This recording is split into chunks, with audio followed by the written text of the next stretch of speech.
and here's the new one. Here we go. We're gonna try. This is just Drift Funk that we've been working on. Oh, I'm supposed to send BurnEye the link again. BurnEye wants it. Yeah. This is really good. I like it.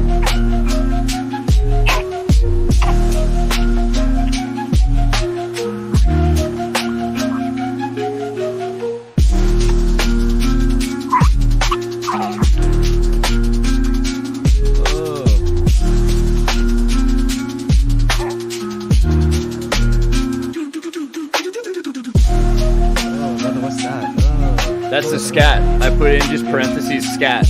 No, I was just making the Arab noise. Oh, brother.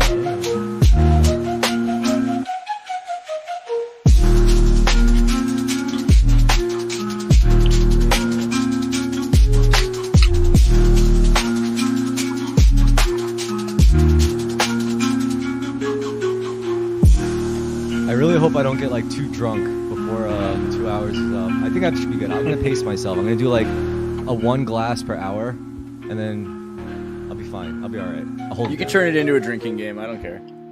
Oh, I'm not. Jesus hung out with sinners. He didn't sin with them. Right? Yeah. I mean, editing my own podcast, I definitely noticed some shit. I'm like, yo, if you watch one of my podcasts and drank every time I said, first of all, you would get fucking rocked. Like, it's funny being that self-conscious. I'm like, shit, it's fucked up that I know this about myself. Like, it's funny. I've done that a couple times where I can't even handle it. If I watch my own videos and I hear the expressions I use, it worries me. Well, here's APM. Some of you know, some of you don't. This is APM, Advanced Philosophy Memes, man. And we're doing I have some ideas about APM. So first of all, we need some hand signs. We need some gang signs. We need some kind of like ripped mudras to be able to like flash at each other to communicate esoteric things. Like, yo, this dude, he's got fetal alcohol syndrome. I don't know, like. Right. Yeah. What do you do? What kind of hand signs can you do in a virtual space? That's a good question. Well, you know what's funny? Is that backwards? I mean, when I looked, I told you I was going into like some deep rabbit holes about like 2020 gang, hood politics and shit, which is another bizarre thing. How it's like all documented on YouTube, and I get freaked out watching this shit because it also includes footage of like people shooting each other and stuff.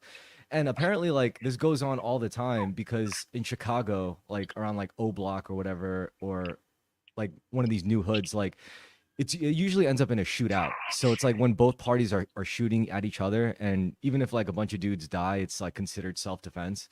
So the dude who catches bodies apparently like walks or some shit. And like coupled that with the the internet, you got like a lot of guys coming up from those areas but doing rap music and stuff like that. So I don't know, I just went on this crazy rap. I never really got into new rap music, and then I was just like, dude, this shit's fucking fucked up. And like Chicago suddenly seems like the worst city in the world to me. I'm like, those people seem off the chain, man.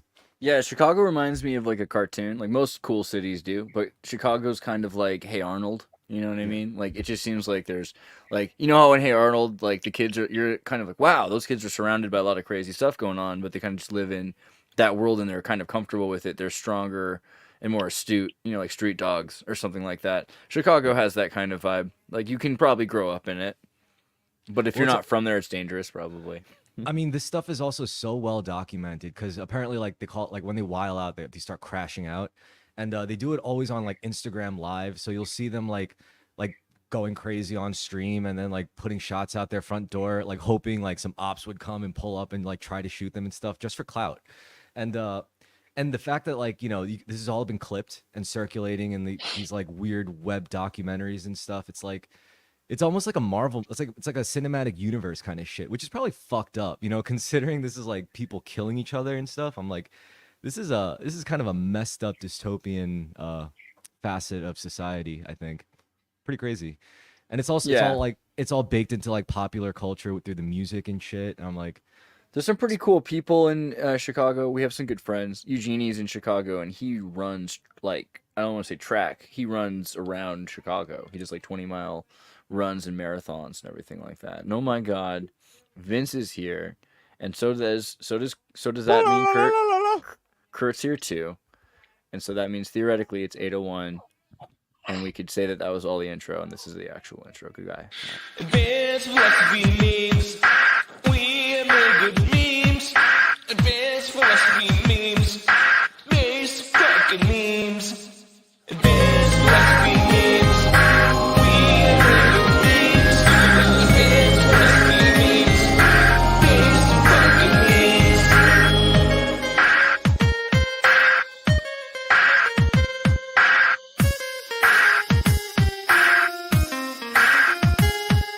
Shoutouts to Xrtus, Deacon, my boy Scott, Pedro, and everyone else that engages on my posts, etc.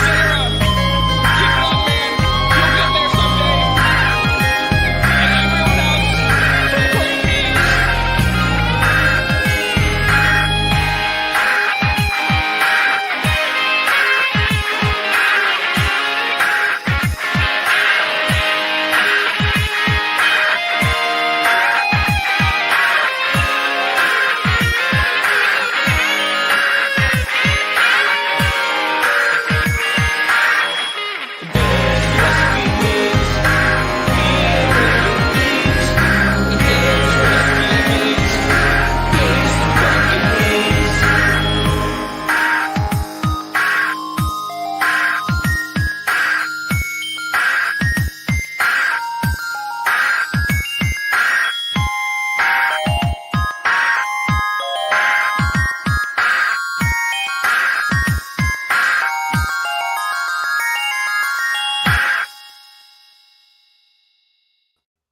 Gonna watch real science, and think about Bernie's life. What's up, bro? How's it going? I made the meme team, and what a dream of an intro that was. I like Bernie, it. I loved Bernie, your family around here in the Olive Garden, your family. But you know what? Family's ableism, and parents are fascist. Parents' rights, at least, are a fascist talking point, right?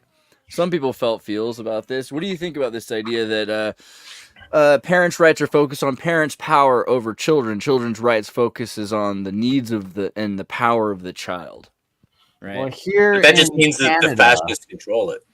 right, we're communists now, so I wore a communist hat just to blend into Canadian communists. So the Dude, check his government shoes is the though. bad Bernie's one, got right? leather shoes. His brown leather Oh. shoes. I wouldn't trust it. No, I'm wearing good old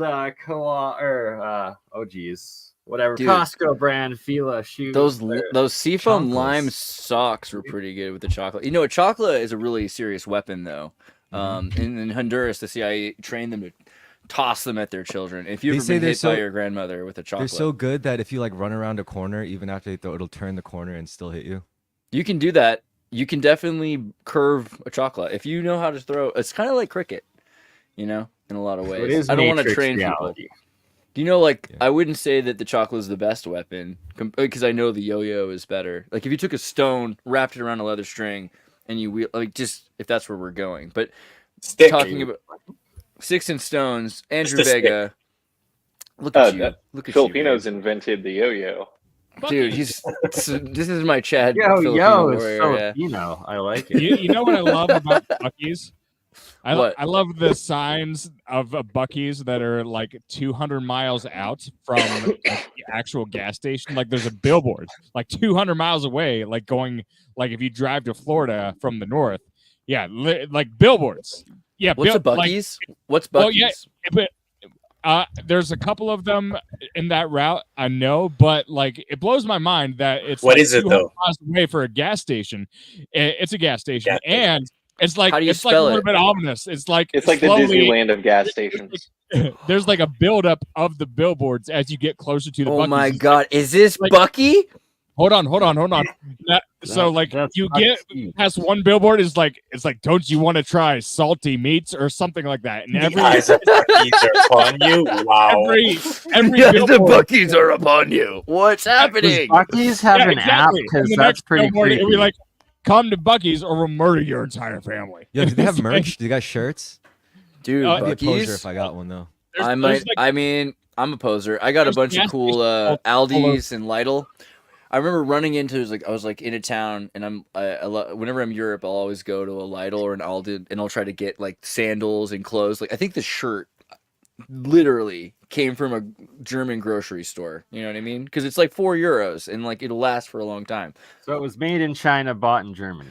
Probably made by Chinese colonial powers in Vietnam, or you know what I mean. Like it's not, they don't do stuff in China anymore. They like send them out to They're in Jackson. Italian workshop or sweatshops, right? Like hello, McLeod. So, but yeah, one of the what's things going that on, they'll yo? do, the Lidl sandals. Let me see if I can find the like Lidl swag. If you see a Eastern European wearing like these things, I'm trying to find the actual pair that they had. They actually have them decked out with like Lidl. There's a couple times you'll get a Lidl t. Let me see if I can find like a Lidl t-shirt. Yeah, like if you can find a Lidl t-shirt or something like that, this is high status modesty in Balkan Europe. If you want to show how proudly modest, how humble of a Balkan you are, Lidl shirts, right? And How beyond Lidl that, you yeah, how Lidl you are, and also how if you can get the sandals that are made like they like are straps that look like this, these colors, you know what I mean? That's kind of the thing. So it's kind of a similar vibe. You're trying to get dripped out in that Lidl gear. I love that Lidl gear. I love that Lidl drip. I really do. But yeah, Bucky. Lidl lives matter.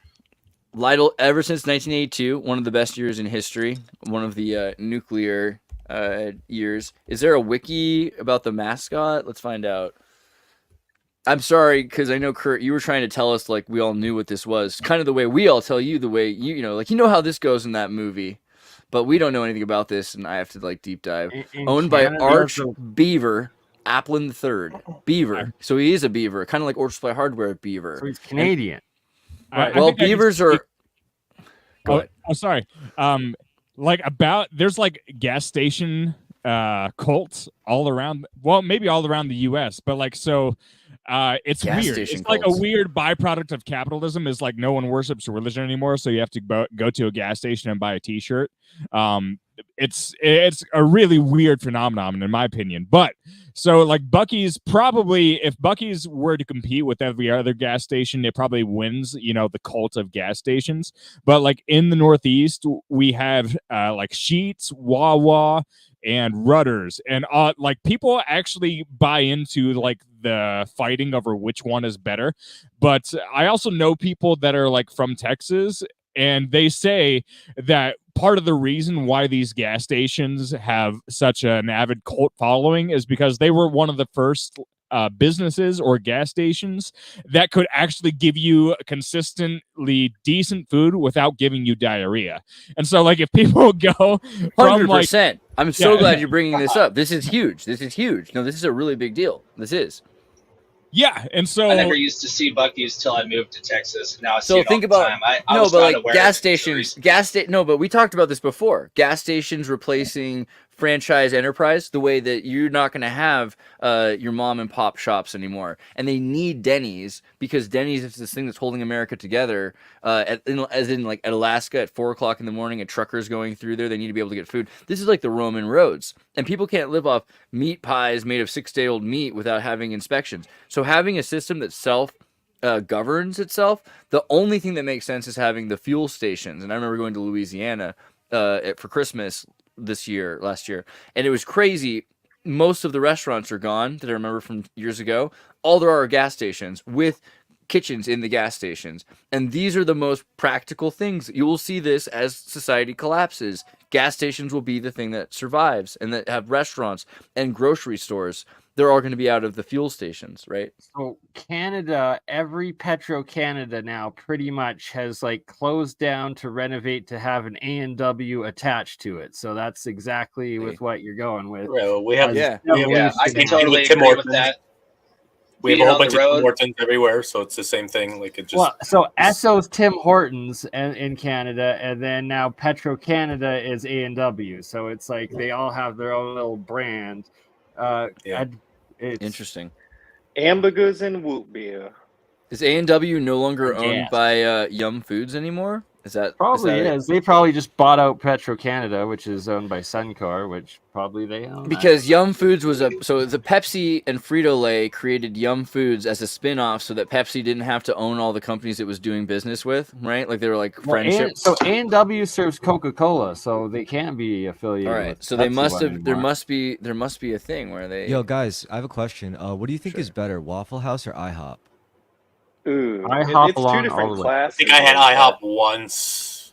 Bro. I think it's They don't have them. obvious. They don't have I them. think it's crepes. obvious I don't know. I just that get a one, better vibe from Waffle House. Like, Which I one think has it's the better obvious that one of them is fighters? just completely garbage, and the other I one think is just way. no. I Which one think has the better fighters? Andrew summed it up pretty well. It's a class thing. I remember, and it's weird because I've been to both, and I remember the reason we went to both was literally based on the ideological politics, the identity politics of the artist that I was hanging out with, right? And they're So both does about that- the same time of the day too. So they does wanted that to go. make what is the one IHOP that the- like the upper middle class or something? And Yeah, Waffle House IHOP is almost the like a bougie one? crunchy, fascistic. low people. IHOP is a white supremacist. So it's bougie- bougie and white IHOP's supremacist. bougier than Waffle House. So Is it Waffle really? House is hipper then. I guess we all Waffle agree House, I can that see that. Waffle House is more libertarian and has more it's more open, but the problems that come with that are that everyone's accepted, right? I think that's the thing. But that doesn't mean that it's a lower class thing, because what you'll find in the open forum is like the It extreme reminds me of elite. D's. You've got Saudi Arabians and Japanese businessmen, you know, as at Waffle House. Everyone Oh my wants God. to go to Waffle House. Oh my god, my friend was like, I'm gonna order Pizza Hut, and someone told him, he was like, "Sir, you have the taste of a rich billionaire oil sheik king." And I Yeah. was like, what a nice compliment. It's basically, it's a way to put it. I don't know. I still think Sinclair wins for me because Sinclair is so weird. I like the idea of the Beaver Wars, and I would say my only argument to your whole theory here is that the beaver is all American, right? It's not just a Canadian symbol. What? Do you guys? Yeah, wait, dude. okay, but look, It's when you all guys- American. fought out for All us, there are for us in Mexican Canada. beavers. For us in Canada, I see a major psyop in a lot of these convenience stores related to slushes. Like you'll have like the A slush art- fund.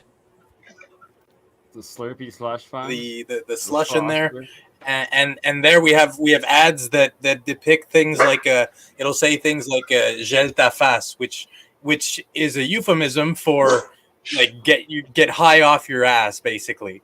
So Is that the like Kush card? it acts Bro. as a trigger for drug Oh, man. addicts. And they're Stop right poisoning the there, stop, Quebecies, stop, yeah. stop. I don't Yeah. know if we're ready. I don't know if we're ready to go down Slushy Gate. Okay, I think we Slushy should. Sorry, we Gate might- man. I gotta talk about it. It's the only time that I've ever. It's ever. I been feel like I published. need how many people you know are like, you can't get the ice. Don't get the You know, ice. like, you know what they I do with the remember ice seeing- machines. Everybody knows I remember that. seeing one ad. It was just a picture of like a person's body with two heads splitting, and then one head is lethargic and looking sad, and then the other head is looking like insane and manic, and then it's a slush ad going like, and I'm going like, when people consume this, it creates a sugar rush, they get high, and they fall back down, and like it creates. Yo, if there was ever a modern Yeah. day Clockwork Orange, it wouldn't be like a milk bar with drugs in it. It would be a slushy bar with like crazy drugs in the slushies. I'd have a drugged up slushy. Like Go to yo, New Orleans. A lean slushy would probably be so lit. Oh my god. Dan, we're gonna have to bring something up. I Like- want to do this really quickly because he talks about IHOP wouldn't even come close, and you get beat up in Richmond if you suggested it. Shit. And then he suggests even the white people. And now he of all people, I would think that Sam knows this better than anyone. Sam Newsman, being pink himself, white people. It's not a skin color thing, right? Except for Vincent. White people, just kidding. White people in general are pink, right? This is the Pink Floyd thing. You have the Pink Floyd has the Dark Side of the Moon poster, which shows you all of the colors together that are going through the pyramid. And if you invert it, you can see it like as a prism. Right. But really, it's creating a fascistic white beam. And so that white beam is PepsiCo and the Saudi Arabian prince cuisine. I feel like, right? Because it's the white, Yeah. it's the white clothing of the white high priests, right? That are wearing their clothes that are made of bleached, made from like the ashes of the dead warriors that they're washing their clothes in to make them white. They call it angelic white. You went far with that Divine one. White. Yeah, very this far is, with I that told you, Slushy Gate leads to some You just were serious the shit. only one personally ostracized. I feel bad, Vince. I'm sorry. That's fine. Because even Here, Kurt's gotten kind of like, look at him. He's pink. Everyone's gotten super pink. Yeah. So Yeah. beware I kind of slu- think of us beware as like Slushygate. light brown. What they you know, say, like we're all shades of Well, brown. You know, like Jack's been color out in the sun of dilution. his window. He's octamaroon.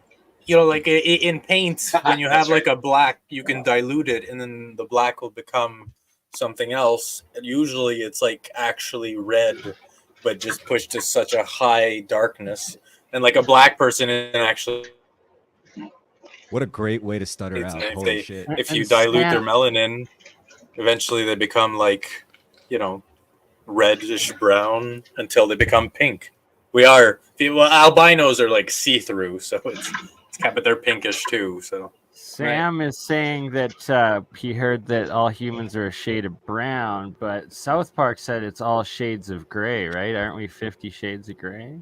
I really do think, though, this idea of that I don't know, I the fascistic homogeny of all people, the erasure of culture, the idea that at your Thanksgiving meal you don't have any cultural foods you're bringing over from the old world because now you've erased your old ways and you've become this new thing in the melting pot, which is conformed. It's not unique. It's not distinct. It's maybe distinct in the sense that you've erased your fingerprints, so you have an outline. That's all that's left of you. But that's white culture, right? Wait, hold on one second. Culture. So you're saying that if we follow I don't know the about the that. white people are pink thing, that is actually a pink triangle and a pink line turning into a rainbow? No, I'm saying that the people who told you this were Pink Floyd. It wasn't White Floyd. It was Pink Floyd. And so you have to imagine these British kids who've been taught about white culture. So in America, a big thing that you're taught early on, if you're I'm a of second generation and like multiple generation immigrant families, is that you should probably let go of your culture and you should learn how to be American as quickly as possible. And then you'll say, like, look at these other people, be like these people who are more successful than you. And then there is this idea of racial prejudice in America, where they say, well, look, white people are treated, better than et cetera. But what do we mean by white people? We're talking about European people who've had their cultures erased. This is something Malcolm X said, not even my idea. They just had their cultures erased a little before, let's say 400 years of oppression for the African diaspora, maybe 800 years in crusades for the feudal peasants of Europe, maybe 1200 years, and having their culture systematically erased through the enclosure movement, the industrialization of agriculture, which meant that you had to leave your city, your farms, janissarial movements where you were forced to be conscripted and moved from one place to another. Beyond that, there's all this racial raping that's going on by the Merovingian kings, the Roman centurions. Like, there's so much that's going on to not let you be yourself in Europe that by the time we get to European people, they're like, who are we? Where do we come from? Let's invent new religions. Let's find new cultures. Let's do all these things that start to happen in America, show you a complete separation from history, right? And that's the same lesson that's taught to new American immigrants, that you're constantly told, I don't know, let's man, erase like- everything. I look at it completely differently, like from a different lens anyways. Like, I don't think that you're wrong. I think there's definitely aspects of that. But also, when I think of America, I think of a melting pot of everybody coming together into like this thing that we've created when we're able to get away from Europe, when we're able to get away from Africa, when we're able to get away from all of those old cultures, then it's like we're becoming what we really are. And that's why the United States of America is kind of like a cultural beacon to the rest of the world. Like, everybody wants to The be concern I have an with that American. metaphor, it's a good metaphor. The concern with with that metaphor is that a melting pot isn't usually made for alloys. A melting pot's mostly for burning off impurities. So the idea of the melting pot, I think, is also a very Masonic. snap. Oh, Oh. that was Well really said. good. Yo, I think maybe ultimately, instead of a Well, melting yeah, pot, burning it's more off like the impurities and becoming what we like ultimately can be. It's like Maybe it's like more the like- maybe American, instead of a melting pot, the it's more like American a salad project bowl. is like a beautiful thing to me. That's I look like at prison. it as a great thing. And the English we're got language a lot is of like- fruits for a salad bowl. And the English My and the English conspiracy- language is like the dressing or whatever. It's potato salad with raisins. Yeah, like I raisins think and culture potato is so wildly like important, and I don't think people realize how important it is, because I think ultimately culture is a medium of interpretation of all this data that's hitting us constantly at a huge, tremendous speed. It's like we have to confine all this data down into a system of meaning to some point. And so, like, culture is going to be an inevitable outcome of just existing, in my opinion. So, Well, I culture still is not your believe in friend, New though. Atlantis.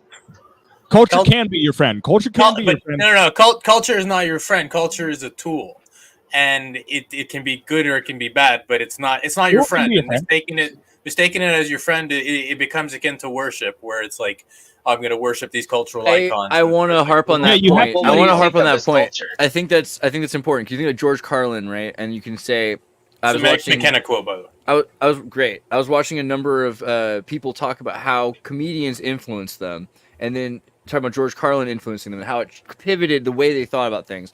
And they came on this schmuck, Jerry Seinfeld, who I love coming on schmucks. I love it too. And I think he said exactly the right thing afterwards, which was he's like, you know what? Like, if you want to have other people give you lenses for how to look at things, that's great. I don't really have a situation I can think of where a comedian has changed my perspective on things. But, and I granted that's a silly thing to say, he's probably a narcissist, but an emphasis on the point that it tells you a lot about, it prescribes a lot about that comedian or that philosopher. So watching media, right, you can say this culture, it shows you a lot of, it doesn't necessarily have to pivot you. A lot of people are pivoted because it's their first time hearing anything. So they're like, wow, you know. Yeah, they're latching on to things to Right. believe in. So, But if you Yo, don't Robin need to do Williams- that, you can say, okay, this is the content that made this generation. This is what 30s content was. This is what North Korean content is. sure, This for is, sure. Right.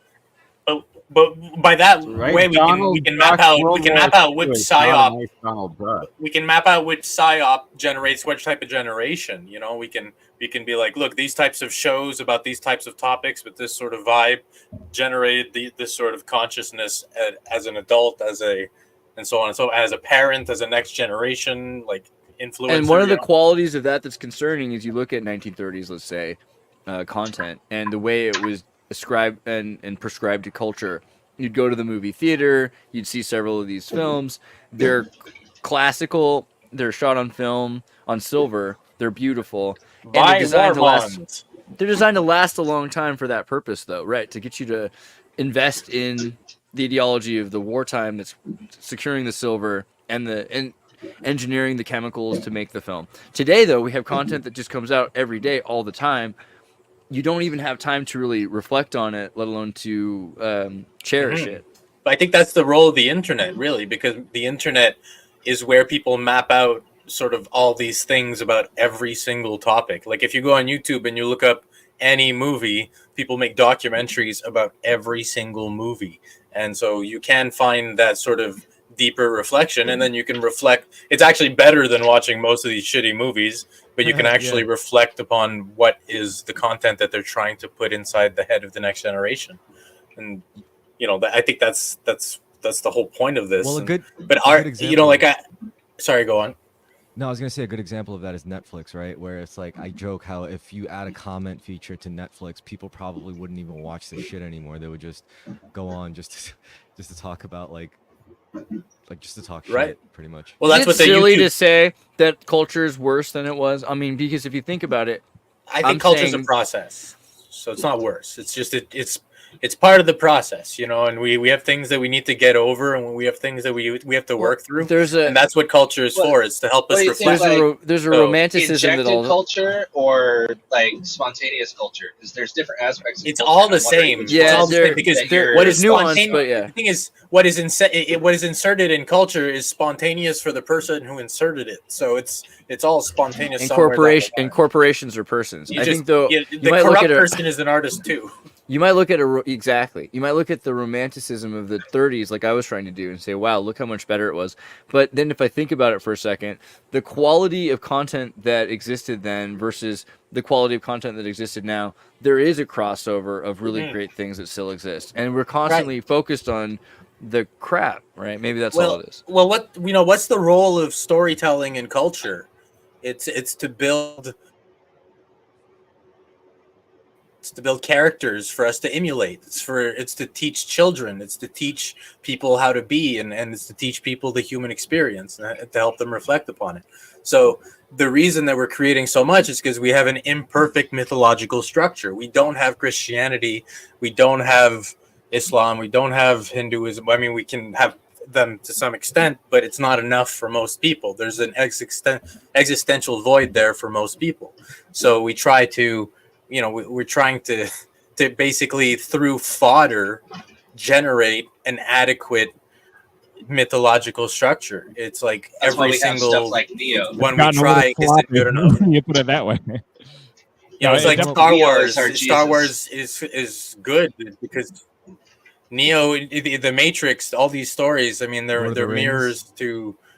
mirrors to Christianity. They're mirrors to a whole bunch of different mythological structures from across the world. And it's like we're trying to hybridize them to generate enough hype so that everyone can believe in how fucking important and meaningful these stories are.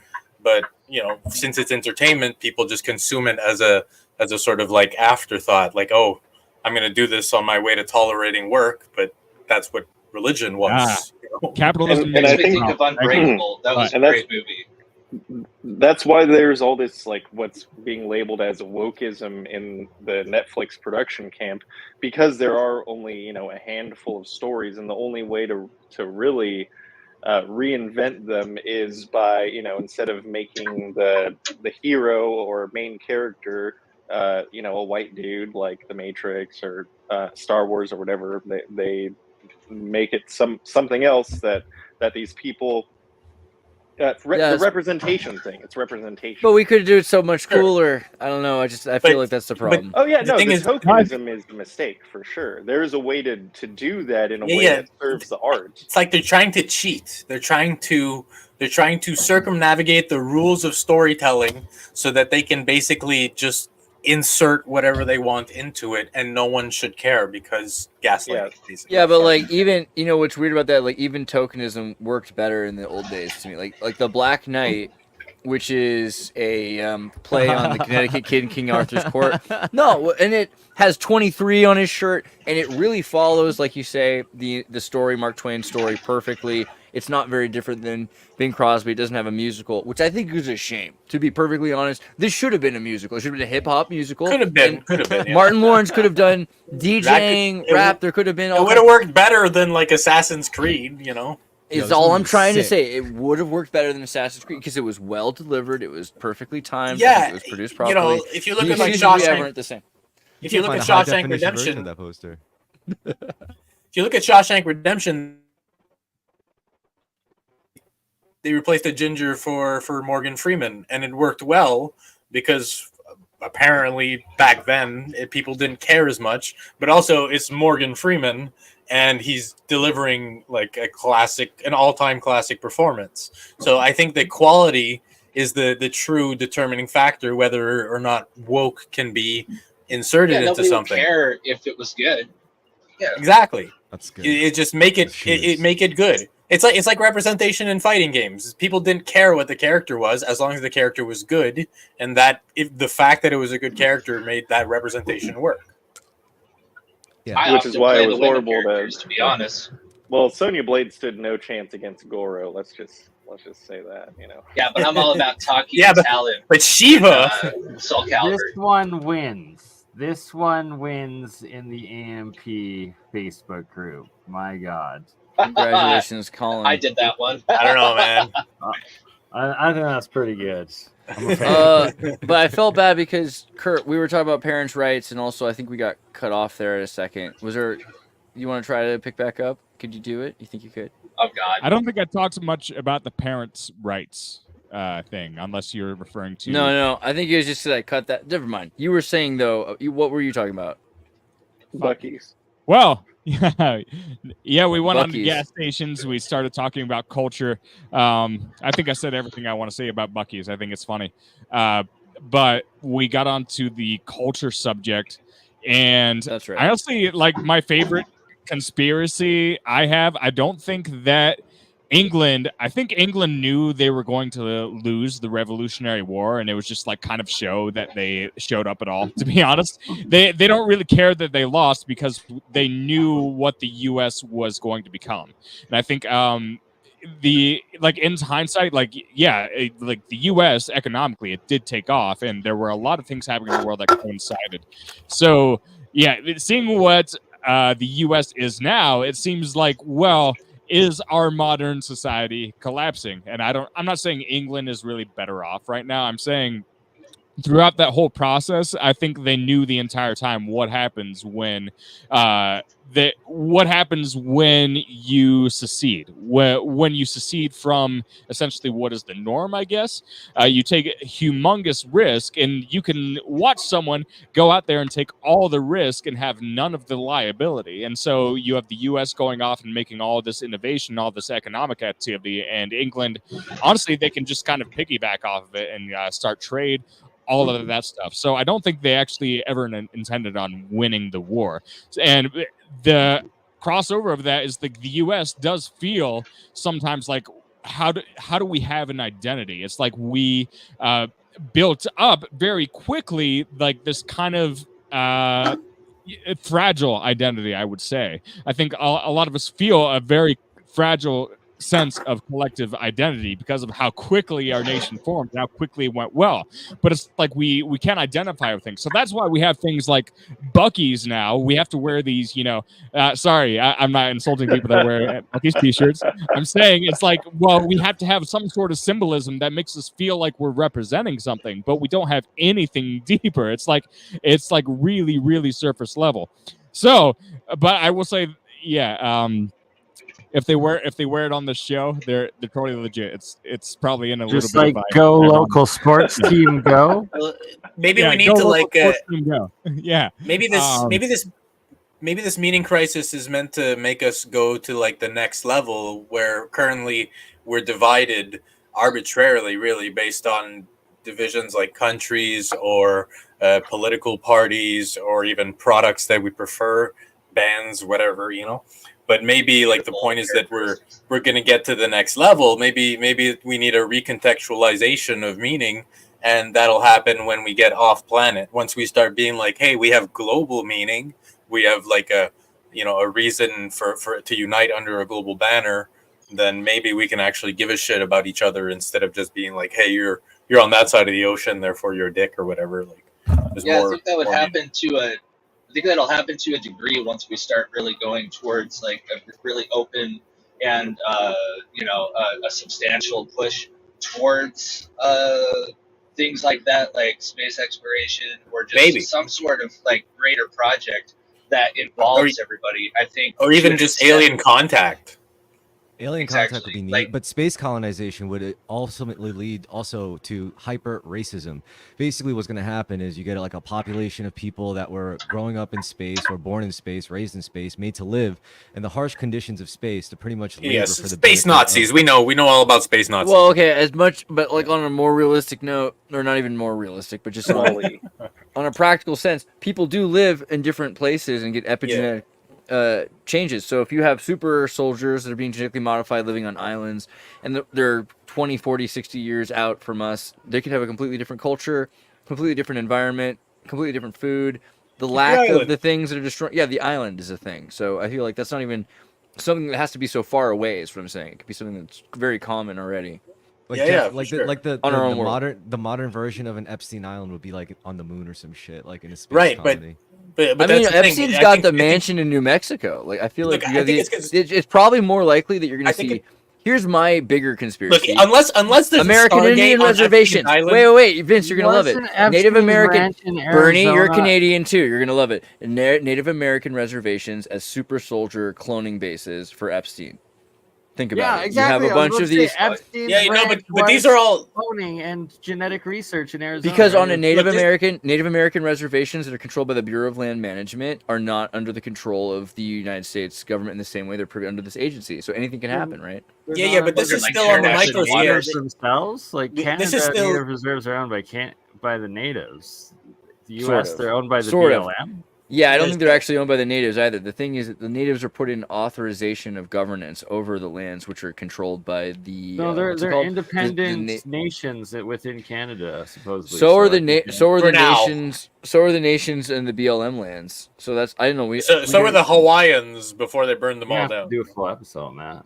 It's interesting. Yeah. So Canadian nation. Yeah, but look, the thing is that this is all still happening within this smaller context. Like this is still in the micro, and on the macro scale, these sort of problems remain earthly. Like it doesn't matter that there's super soldiers they're on an macro. island on Earth if there's like life that we're trying to terraform planets and we're succeeding and we're actually building, like expanding ourselves into the universe. Then we have meaning, and the more that we do that, the more we have chances of actually coming into contact with aliens who We might can't even Okay, so what? All right, terraform this Check this planet. out. Come Check this on. out. So Hey, I'm not saying it's soon.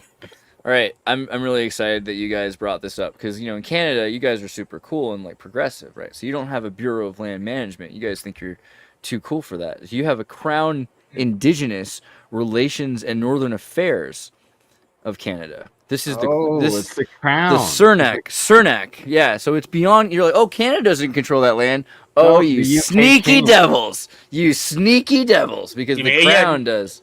But it's all Canada's controlled by the crown. That's why yeah, they're it's on our the dollar. Commonwealth. Well, yeah, because Yeah, they control so both Canada and they King- control the King nations of Henry Canada. owns and all they- the reserves then in Canada. King Charles is- Henry. Well, yeah, realistically, but King Is that his Charles name? right now is No, not. King Charles the third. King Charles the third, but like realistically, Henry is like King Okay. Banksy. Let's hope for it. Well, they're still like a colony. Yeah, so this is the thing. The idea that They still are a colony. what's it yes. called? Turtle Island. Turtle Island is controlled by the Crown, although you're running your own government for them. Kind of like an engine runs itself for a car that's being driven by a butler. We still have to It's a consult them state, to change our laws. essentially. Yeah, that's what makes the royal family still like suspiciously like probably still like an extremely wealthy entity like in the global He- economy. One of the They've most. basically what they've done is they've relegated blame. So they're able to be like, the Canadians do atrocities. They're like, well, we're not responsible. That's the Canadians. Oh, It was the the crown. The Jesuits crown. that did The it. crown. We're just figureheads. It's the politicians that make the policies, and they get Right. to.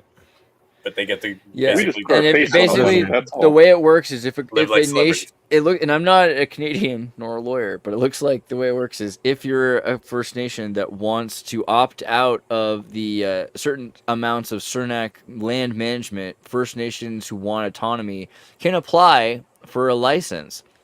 As we know, the word license means the permission to do what you're otherwise Right. not allowed to do. Right. If you don't like it, get a license. Then you can Cool. not like it more. Your legitimately. nation can get a license to govern itself in Canada. Right. That is progressive. You gotta admit, like it's pretty cool. I don't know. Why did we think it's like a longer chain. Yeah. I don't know. I like it. Well, what next? What do you guys want? Well, in other news, what do you guys think it would be like to live in South America as opposed to up north? Like, what if you lived in Argentina? I loved to, it. like, I thought it was great. Ayahuasca on the reg. It's one of my favorite places to be. No, I wouldn't do ayahuasca in Argentina on the reg, but you'd probably be better off doing that in Peru. Yeah, Argentina is that's right. Argentina's a very Right, European I'd culture. go to So Peru. Argentina, okay, so Chile and Argentina are very Okay, so European. cocaine and wine. Yes. Yeah, Yes. cocaine and wine would be awesome. And crack, actually, because a lot Well, of yeah, the where there's main- cocaine, it's not never far, you know. do that. Never. in Argentina. That's why I'm not going to the Argentina. purest- I'm no, going, it's just I'm as going to crack Peru. is just as pure anywhere because when you cook it, you're making a chemical change and it's a whole new chemical, so it takes out in all the the- Yeah, process I like- of making honestly, cocaine, I there's like like keeping a my- crack that's made.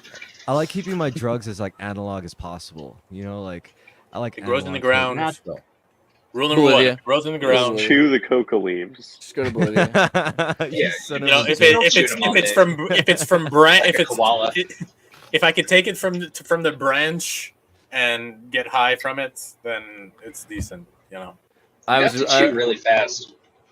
no, Well, if I no, could smoke I Smoke would- crack, but this is not medical advice because Yeah, I'm just saying in Don't Argentina it's a smoke very meth. European culture, and they have more European things, cigarettes, Yeah, I alcohol, don't. things like that. I don't like. They're very I Italian. don't like alcohol. So. And it's they have a lot of cobblestone streets. They have a lot of suburban plots. I think Argentina is a very beautiful, interesting place. It's a I very believe you. large country. There's a lot of open space. Most people. We live should in one all go. city. together. Yeah.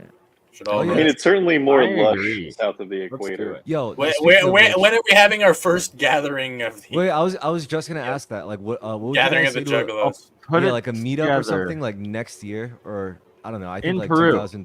2025. No, Oh, not in I'll Peru. come to Montreal. See, that's the it's funny all thing. right. Like right Don't now, get what we're doing, nostalgias. we have a should do, like, weekly, California. we have a weekly meetup all over the world right now. But yeah, to be able to do it in one place, it would have to be. What we should do is put everyone on a map and figure out what is the most equidistant place between That all would of be us. fair. Yeah. That would Awesome. probably be the Bermuda Africa. Triangle.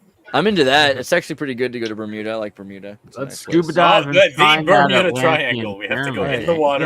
Yo, seriously, we do the meetup. We're and- doing this we're doing this in unregulated waters.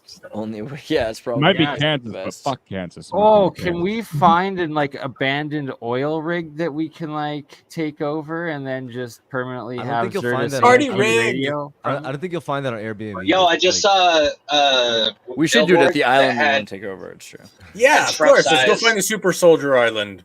Open the Stargate, you know, get Or the party not started. fight super soldiers, just find an uninhabited one. know, Don't like, need first you of just all- need to seduce them. People They haven't think seen a human in years.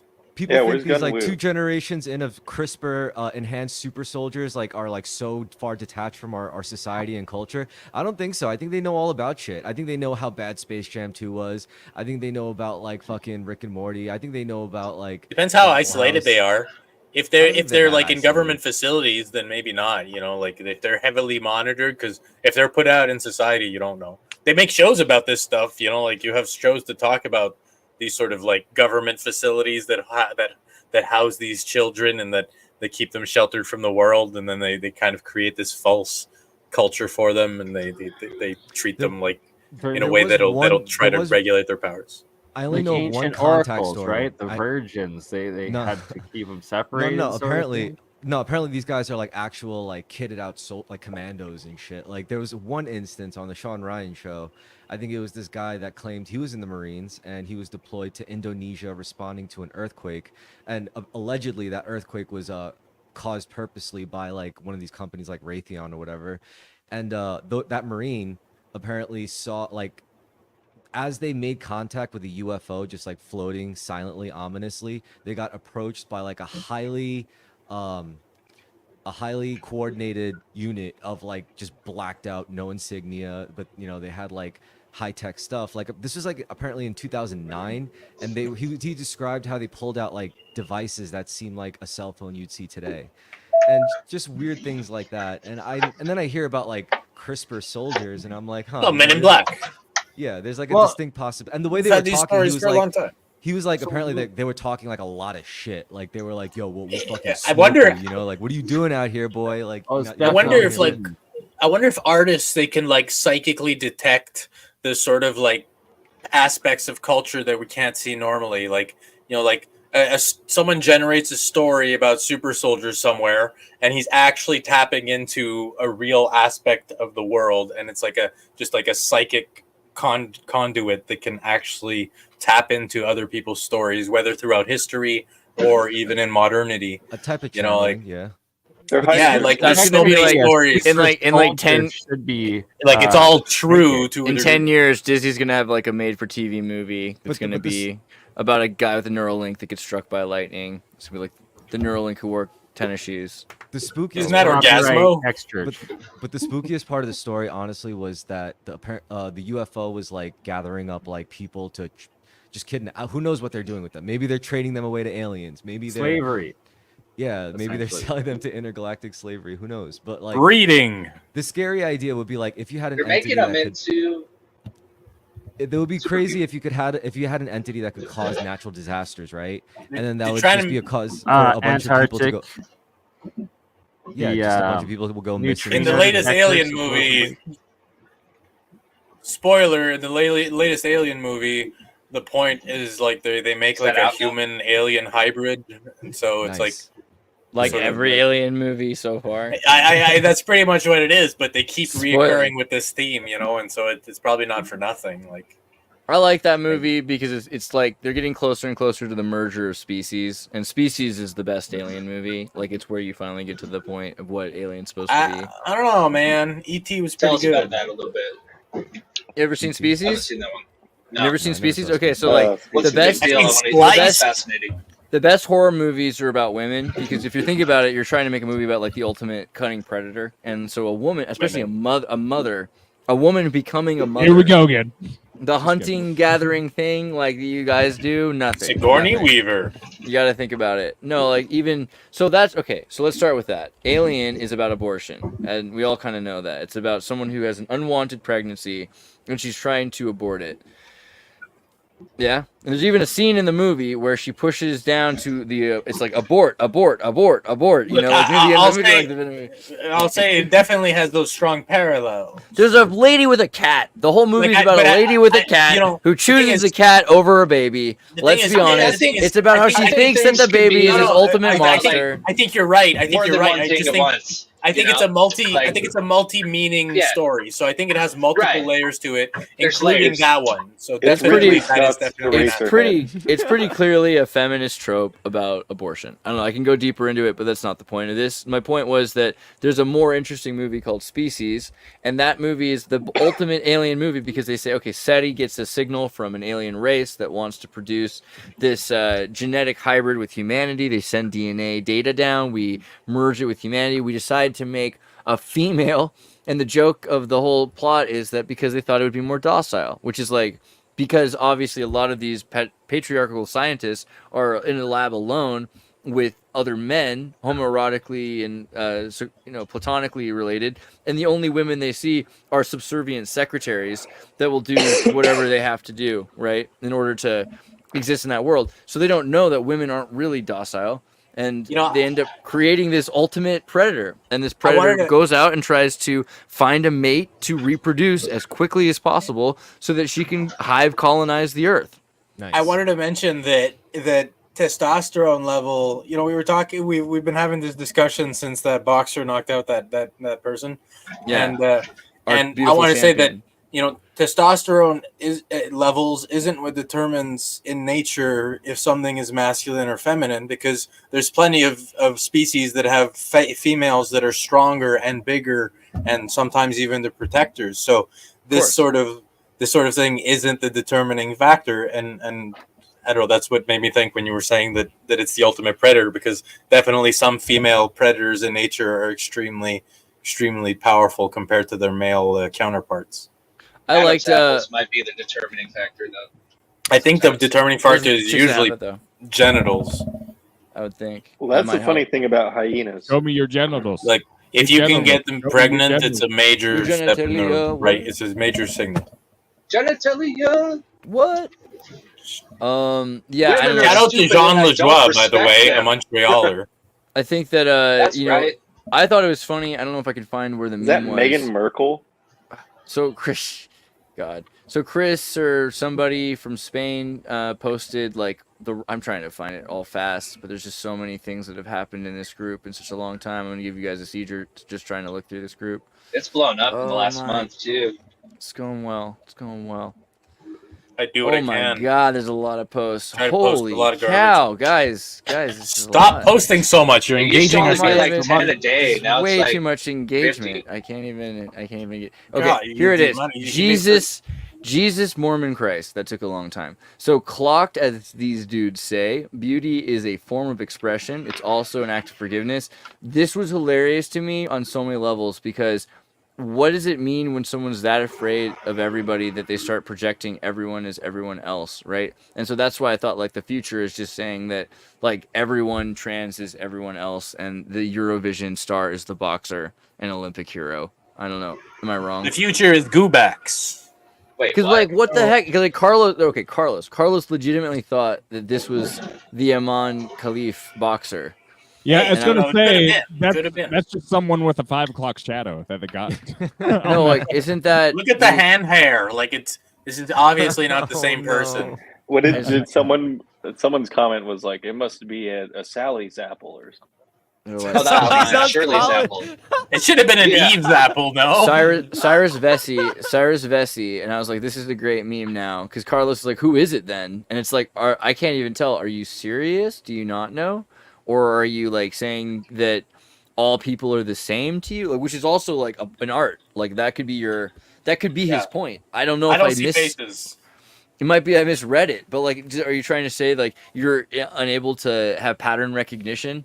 Because like, if you're supposed to be superior and you lack pattern Yeah. recognition, or you're saying you don't have time to care because you're so I've known- busy with the. I've known some women who were like who had chest hair and stuff. You know, like there's women out there who are hairy. You know, Marilyn Manson. Oh, not Marilyn. Which has Marilyn a Manson. new song just came out. I'm sorry, Charles Please don't tell Manson. me. Charles Manson, as we have to bring up every other show. One of his major ways of having a posse of women who were willing to do anything for him, let's say, were that they were furry. They were like covered in hair, and so he was able to say you're beautiful I love even that. though other people thought you aren't. Right? That was a major thing. Like they were considered freaks.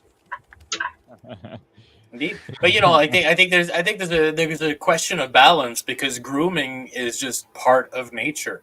So it's not to say that like women should be hairless, but like, you know, tame that shit. It's like anything else. It's part of self-maintenance. We cut our hair because having super long hair is inconvenient, you know? No, but she was like Chewbacca. And that was the thing. And he was Oh like, no, don't worry. I know that some women are profoundly hairy, and I think it's I do think that is I quite a think it's- curse. It's a I think curse it's a- for men, so it's a curse for women too. Yeah, but I that's think it's a also why did distinct she feature. have? They even say in Wikipedia it was because of an endocrine condition. So like we have to think about that. Like everyone's always like, oh man, like we're just talking about these like few people that are freaks. Well, I mean, more and more of a Yeah, but she had a hairy pussy, you know, like just because she was People hairy, are just- freaks though. That's the other thing. In general, people are. Yeah, everyone's I mean, an exception to the rule. True If you autism if and you get enough redheadedness are deviations, just all of a sudden you have the norm. Like, sorry, we all used to be 5'5". Eventually, enough people gravitated towards the deviation. Now we're in the U.S. we're all So are you 5'10" saying, or higher. So it's like like suddenly people won't be able to produce gametes soon, like the two of them? I don't no, really I'm saying a understand. lot of things, a lot of genetic variance that is out there. Sometimes we treat it as a condition because of our perception. Like, what's wrong with hairy women? Like, how does that inhibit their survival or their contributions to society in any way? To call it F my words. I hate my words. But yeah, to call it endocrine. That word is getting some me kind of right syndrome. now. Some kind of But syndrome. it's called an yeah. issue. It's But just it's a completely disorder. It's out of the norm. This isn't the why way is that it Get her most out of women here. I are. can't with her stuff. what It is what out is of harmony with the Tao. She's got long hair. She's got long hair, Andrew. You gotta feng shui your body. Bitch. You gotta feng shui your body, okay? You can't just be like, there's. Thank you. I'm just gonna let myself be. All right, listen, wild either way, animal. Honestly, think though, that- honestly, yeah, I think this is let the me wrong way like to look at it. hot take. I feel like this is a look, and I feel like girls Oh my shouldn't cut god! their hair. All right, you could Right, fetishize all right. it. All right. It's All right, fine, it's fine. I'm just come on, saying- we But don't- it serves a function to have long Look, hair look, for all I'm women. I was saying- supposed to as be funny as it afraid. is I wasn't traumatizing. afraid. It serves a All right, long hair is extremely inconvenient. I've All right, had long listen, hair most listen, of my life. hair and it's aside, listen, most forget. I'm just saying, regardless of the hair, all right, there should be something to be said that instead of looking at it as what it should be, what about like it's a distinct human freedom, right? To be able to fuck around and engage in a state of play when you mess around with your appearance, right? When you make yourself look a certain way using like grooming methods or clothes and shit. That's pretty like I think uniquely complex. that's self-expression.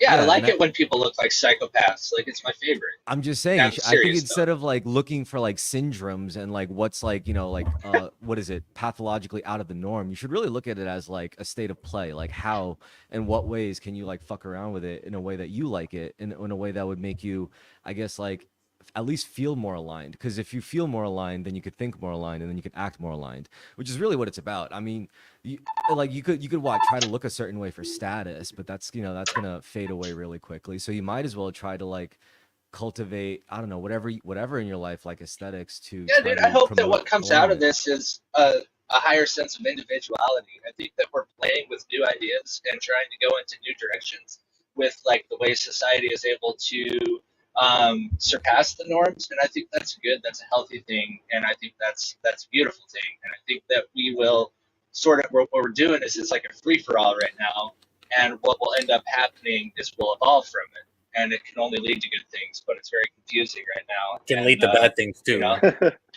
Yeah, that ties exactly, back to and the it is. culture and the iconography thing. Yes, it does. You know, The 'cause problem people with try to hair be like that- individuals. The problem with hair like that is it gets fucking greasy and you're gonna get a whole bunch of like oil in your face and shit. Bro, It's she not looks fun. like she's covered in like avocado oil. Like she's just Yeah, been it's swimming terrible. in the swamp, bro. Terrible, I don't it's know. terrible. I know, it's Also, glossy. It's glossy. Also, I just want to remind you guys that I said like if peanut I butter ever Mary. took over, if I ever became the world dictator, just for one day, I would force everyone to shave their heads together. Yeah, So you, it you could put the dick in dictator. So I would make everyone people could- grow make it so their everybody hair. has to. I would make it everybody has to turn off the We need- lights at night for we like need- an hour, so everybody. Can and I would see do the it just stars. because I You think it need, would you be need funny. more long-haired, freaky people. I think what we could do is even cooler than a dictatorship is a movement. And so what we do is like at every you remember in school when you had like a teacher and you're like everyone go sharpen their pencil to annoy him or something at the same time of the day. Yeah. Is that just me? I was I think kind of I think we need a sort of like first communion event, except everyone takes a microdose of mushrooms did that instead of shit. wine. everybody at like noon and 4 p.m. should just go like, and no one needs to explain why. Okay, And but eventually you're it talking starts about- I okay, what think you're saying is we should encourage glossolalia. No, and You guys want to hear a really fucked up joke? So I made it with Colin. I was like, we were saying, what if just for one day, like out of the whole year and 1 minute or 1 second out of the whole year, everyone in the world just shouted like the N word, like all together. Nietzsche? No, the N word. Get it Like, out of their Ninja? system. Yeah, yeah. It's What if like everyone it's like the shat purge, themselves? but of the Nibiru? N-word. It's the day of the N. Nibiru, yeah, yeah. Nosferatu? And everyone- N that's Nice. the only time. That's the only time we say it ever. The You know, N like, minute. So what you're until- proposing is, look, if you were an Neuroses? evil villain, you would I'll be come the, down, like, the it's time for weirdest, minute. most just chaos neutral. Just like here's a psychic No, the blast first of all, that makes everyone no, say the the N-word. only way we got there was because we were saying like, what is the most bad? What's the worst word? Okay, like, wait, what is wait. honestly the most Wait, damaging wait, word? maybe that would be the turning it point where it universally has stops so much being power. powerful. Maybe the like N-word loses maybe- its power Right. after maybe that. the word That's kind fair. of the point. Maybe I the mean, word no fair. other word does as much psychic damage at a single instance. You know, like that's just Right. So we like, need to like lower its power, yeah. and the only way to No, do that is to have no, the no, N minute. no, Or just no, not The thing is that- saying it No, at but I all, don't hinting agree it, because you the know? thing is that it's a Schmegma. double, it's a double-edged sword. Yeah, the moist, N-word, right? the N-word is used positively in certain contexts for certain cultures. So Yeah, really it's like the dependent. swastika in India. You can't. Exactly, Yeah. but I mean, the thing is that No, the swastika in India, It's the nothing swastika to in do with India the isn't swastika in India. the swastika That's- in I India just isn't compared a the N-word to the response, swastika in India. but it's not It might the be slightly swastika. different.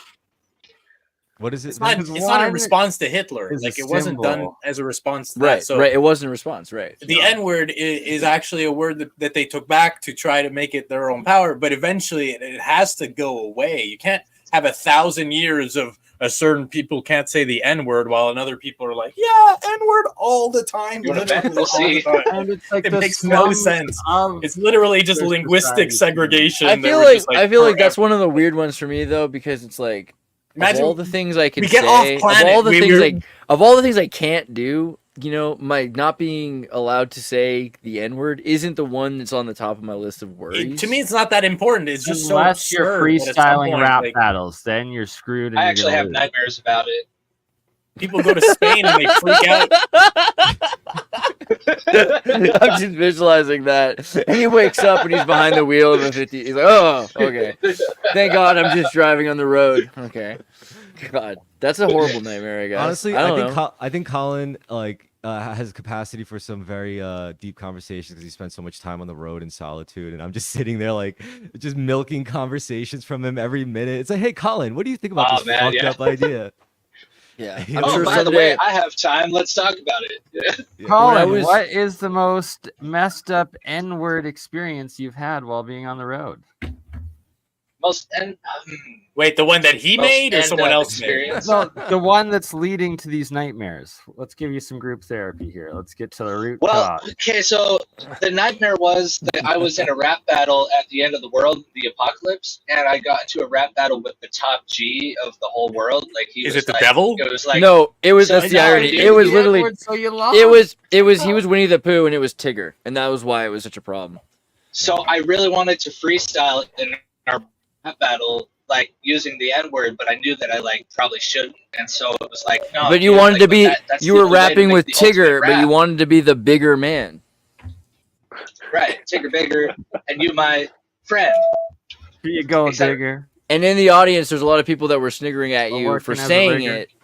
Yo, wait, did you see Pull the the trigger. did you see the spelling bee meme video where that kid has to like spell like Negus. something? Yeah. And it Oh was- my God, that South Park. No, it No, was no, a real world, it was real a world. real Oh, world real- thing. oh, And I I'm was sorry, like, I'll oh see this. man, they tried to set little But bro I up.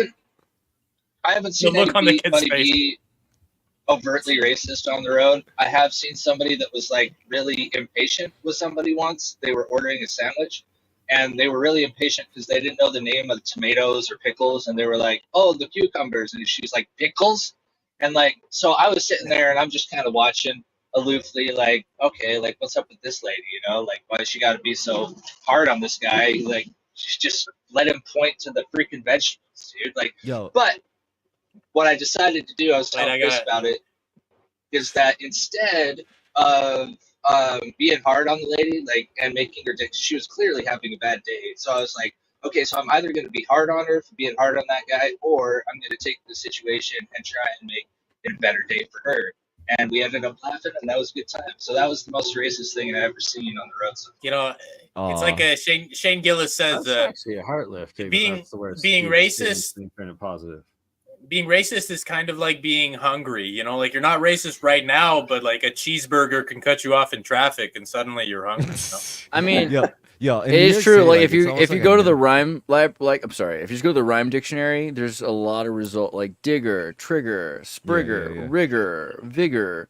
Rigor I mean, mortis. I can see the pussy liquor. I can see the trigger here. Like this is You're a playing problem. the floor is lava, and we're all witnessing it right now. Yo, there's like no racist. I feel like so divorced. What about from hardcore wigger? Can we racist. say wigger, or is that Sugar? racist too? Actually, Right. there Oh, are oh, Only oh, under wait, certain wait. situations. But I might The most renege it. dangerous one is vinegar. Vinegar. Wow, I can't believe you just got me to say it, but I did all Ooh. clearly. And I said it like all Ooh. Canadian and Bro. clear like Yo, that. clip that. If I was You gotta clip that, if I clip was a that. rapper, Straight toxic acid. if I was a Twitter rapper, kinda- Burnham thing. Actually, that'd be a my bad joke, rapper I'm not gonna name say if it. I was a rapper. No, I was just saying like how in New York City, it's like I feel so divorced from racism. You don't get like hardcore. You don't get too many hardcore racists. Like, You'll Well, have, we're like- hard to Rs. Canada, bro. Like it's pretty rare here too. I mean, you'll have like race wars, like with, I Except in guess the gangs in and like shit. the like- countryside can get a little racist. In Everywhere, Canada, everywhere. But in the That's cities, everywhere. it's pretty decent. I But it's feel like the actually- South it's is kind of getting weird. worse now with all the different immigration because there's no community integration. So now there's like the Ukrainian groups, the I saw East Indian groups. Like, They're there's just burrowing, cities they're within balkanizing. cities now, for and the it's like first each- time. I For the don't first know. time, I saw a fully garbed Muslim woman walk right by my place. Like I live in the suburbs, and it's the first time I've So- ever seen this here. So I feel like Fully completely covered. I feel like Larry David or something. Like I like people. I love like to people visit too. people, you know. So I'm at a water slide park this other day, and at the water slide park there's a lady in a hijab, and I'm thinking to not like in a swim hijab. She's just there. Now like I'm thinking like does she have kids or something like that? I don't see her with kids. I think she's just at the park in a hijab. And I'm thinking like okay, that's cool, but like it's a water slide park and everyone else is walking around in their shorts and bikinis and you're in hijab. But why? Well, that's because you The don't mind of know the what she absurdity. looked Hold up, like hold when up, she was hold up, in hold the up. water slide Maybe park she- because now she's back out wearing the hijab. You Yeah, just maybe she's can't just leave, so right? beautiful.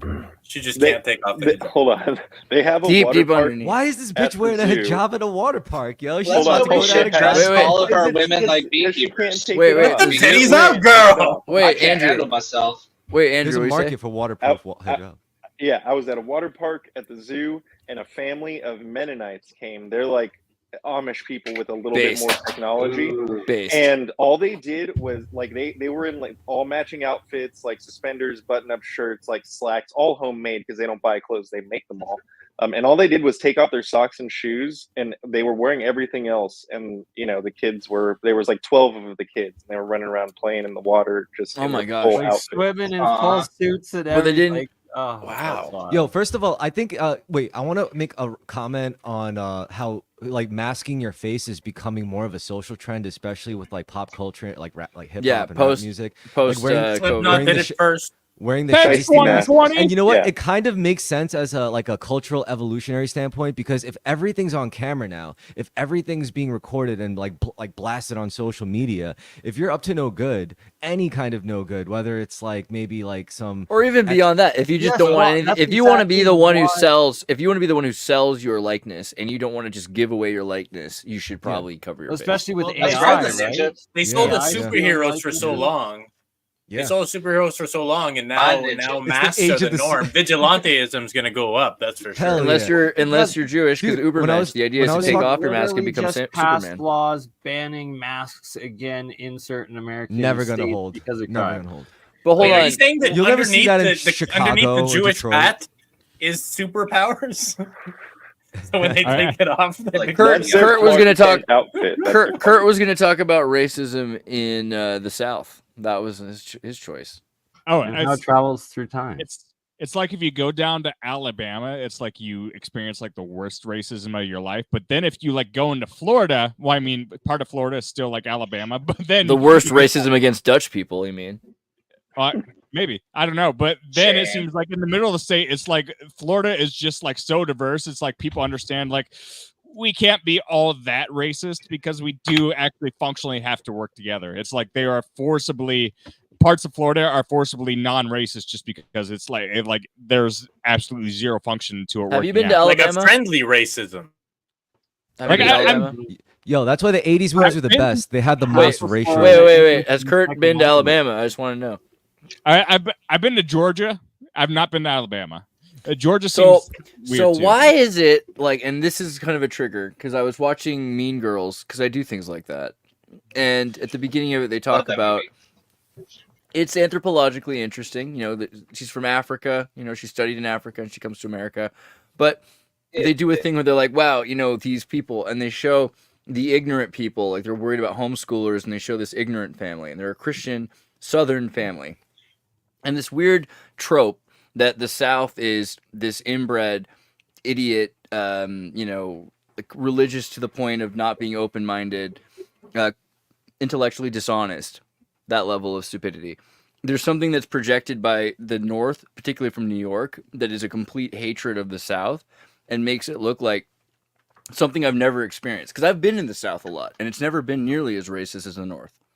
Everywhere I've ever been I've in the never North noticed is it. way So more, far. way more. What would you say? Sorry? Oh, CJ? when I've been to Alabama or Georgia or anywhere in the South so far, like I never like.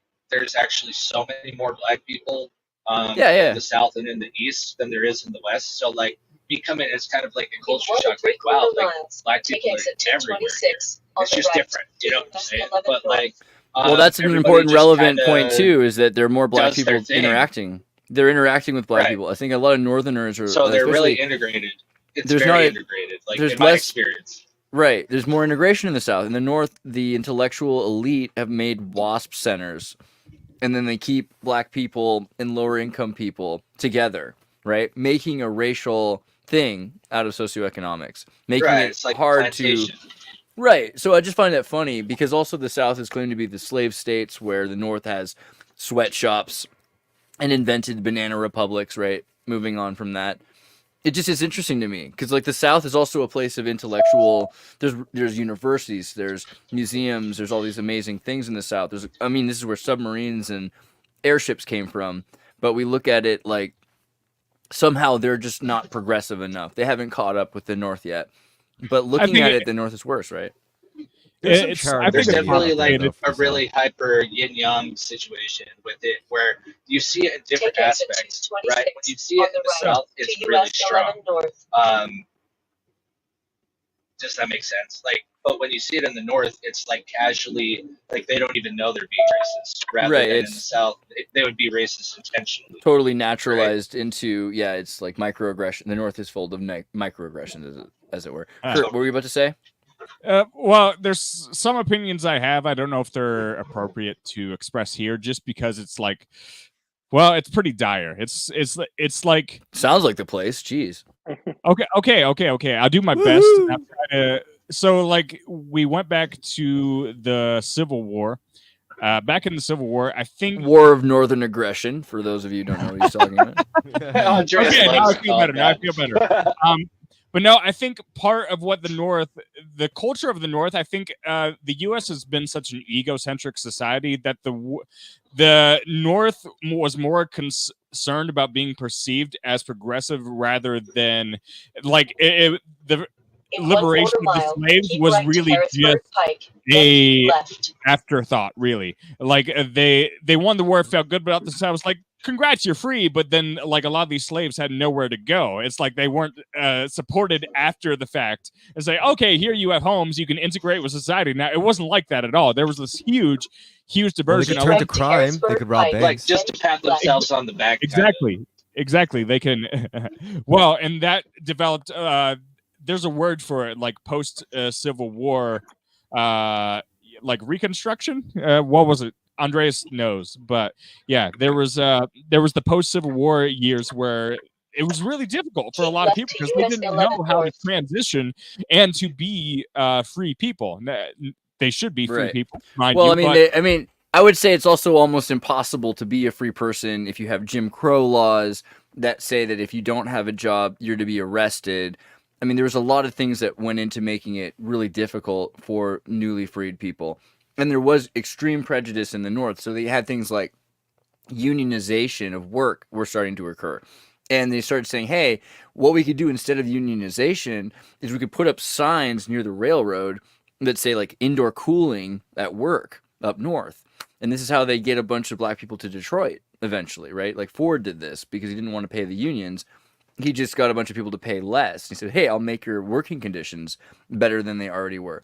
But because they had been for decades, also, it wasn't a situation where it was just unanimously racist against black people in the South.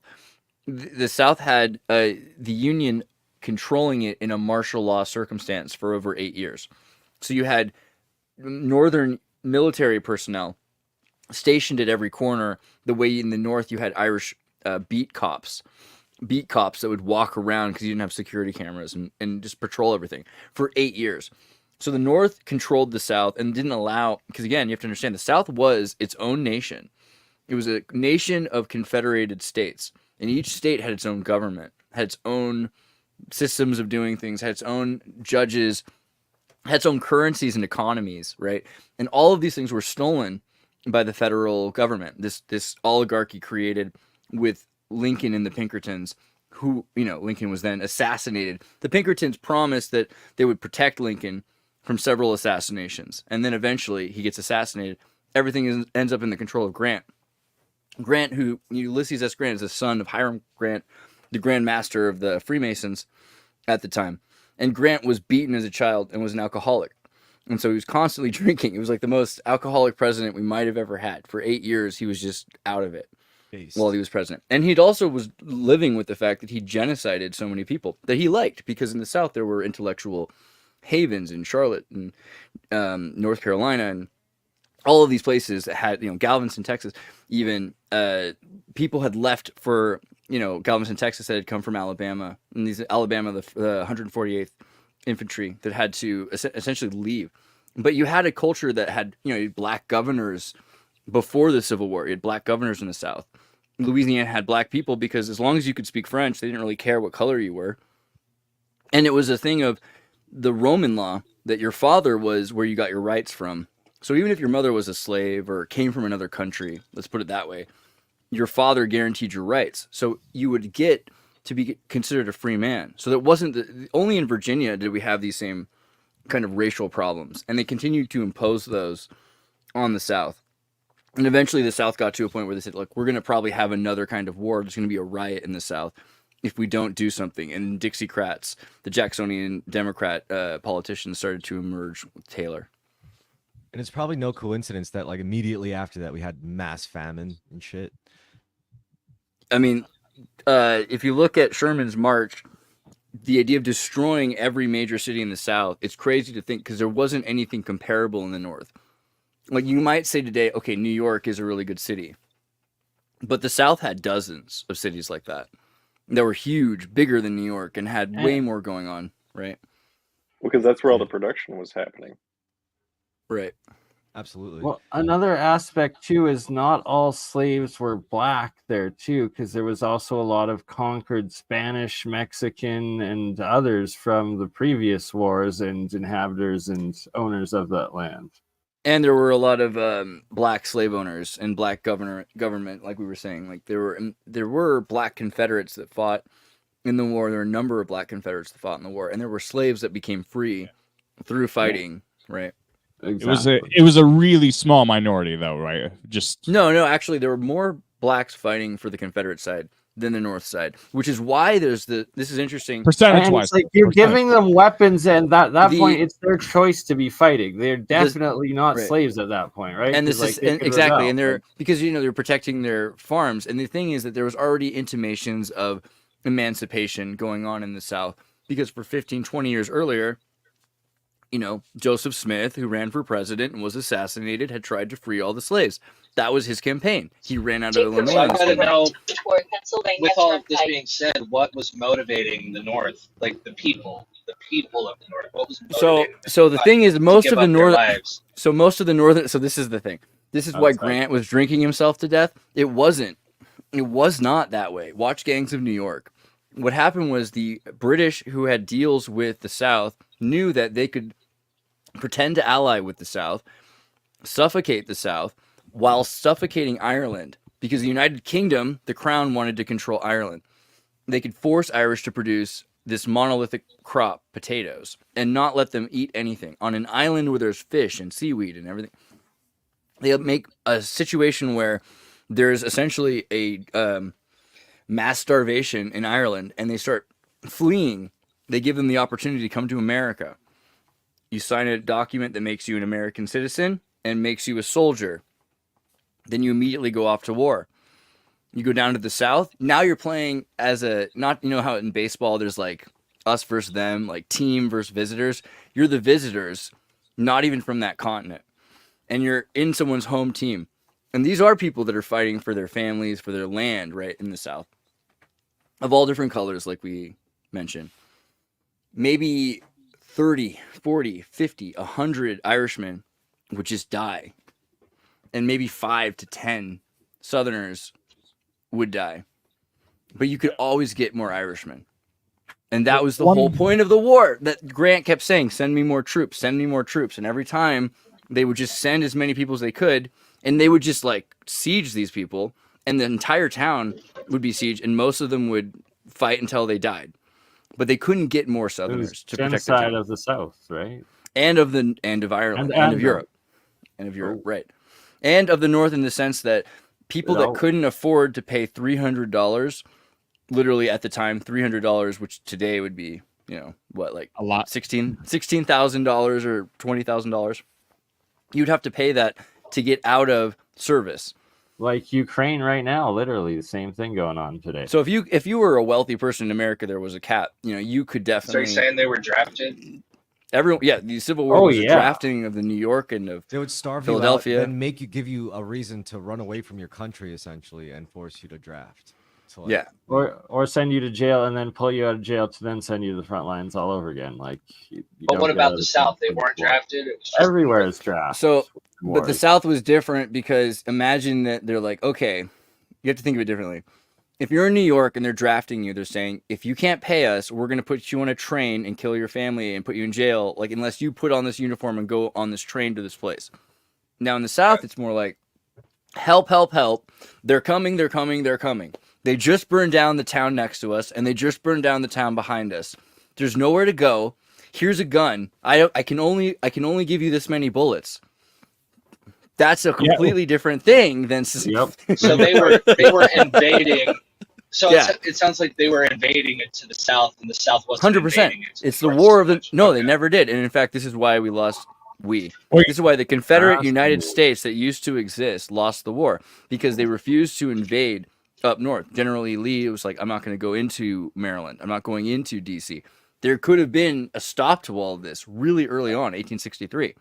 But we didn't stop. I have I thought they a torched the White rewriting House, of didn't they? history, basically, and They were just saying, stay out of our states. The federal government at that time was an inconceivable idea.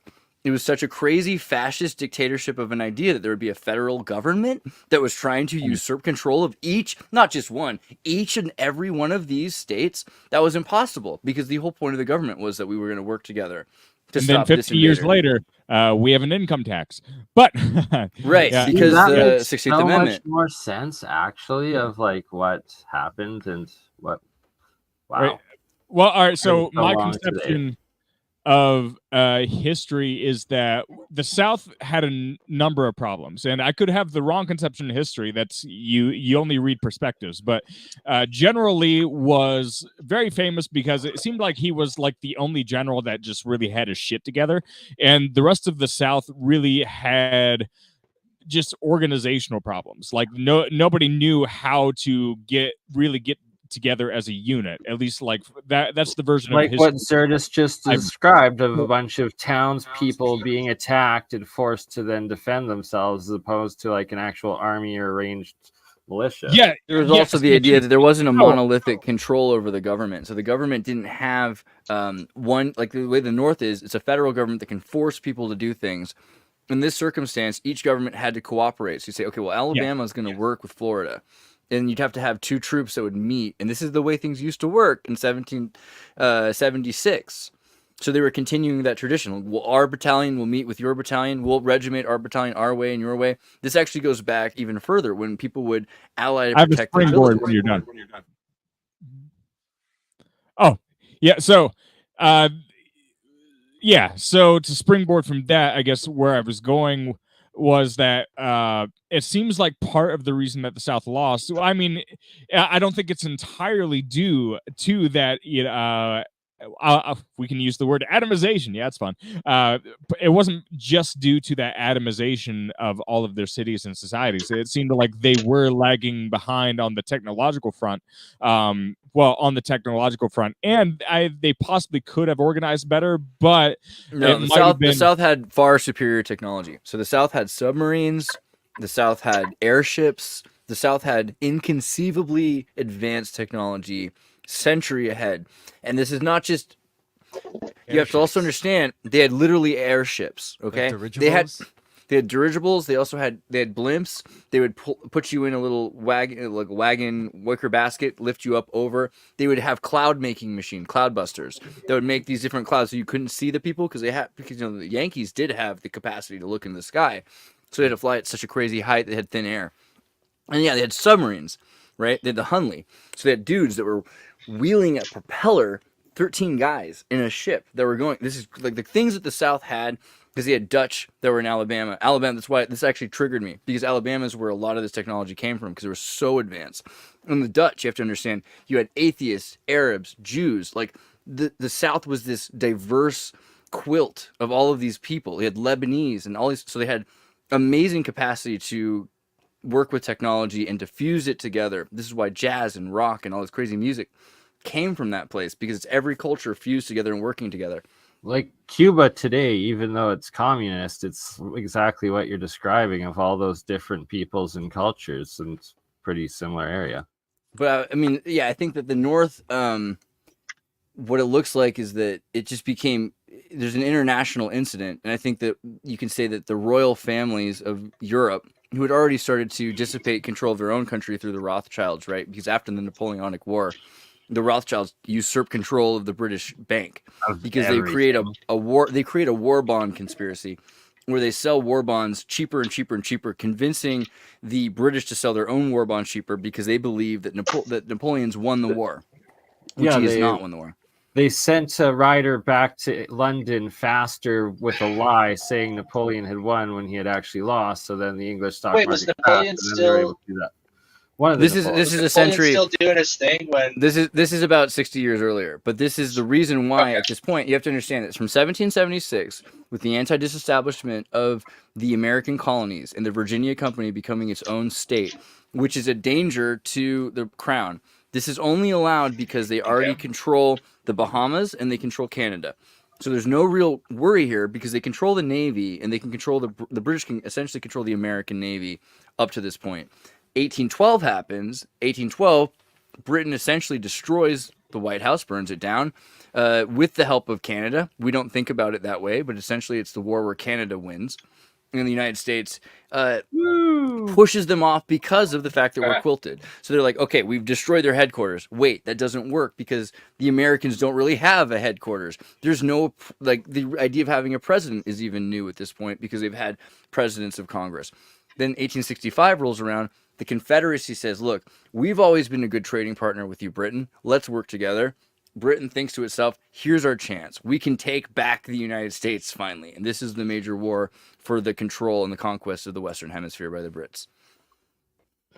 And then they had already been bought out by the Rothschilds at that point, or it was right after. By that point, the it's Rothschilds had bought them out. But the thing is, the royal families but that's are what still it's all essential about. to Is it. the crown is so huge, and everybody sees it as the royals, and yes, it's them a bit, but behind that, it's actually still the Rothschilds that own them and everything else. Well, at least owning what wealth is, because the idea of the power, Wealth the is right all. of the right of Melchizedek.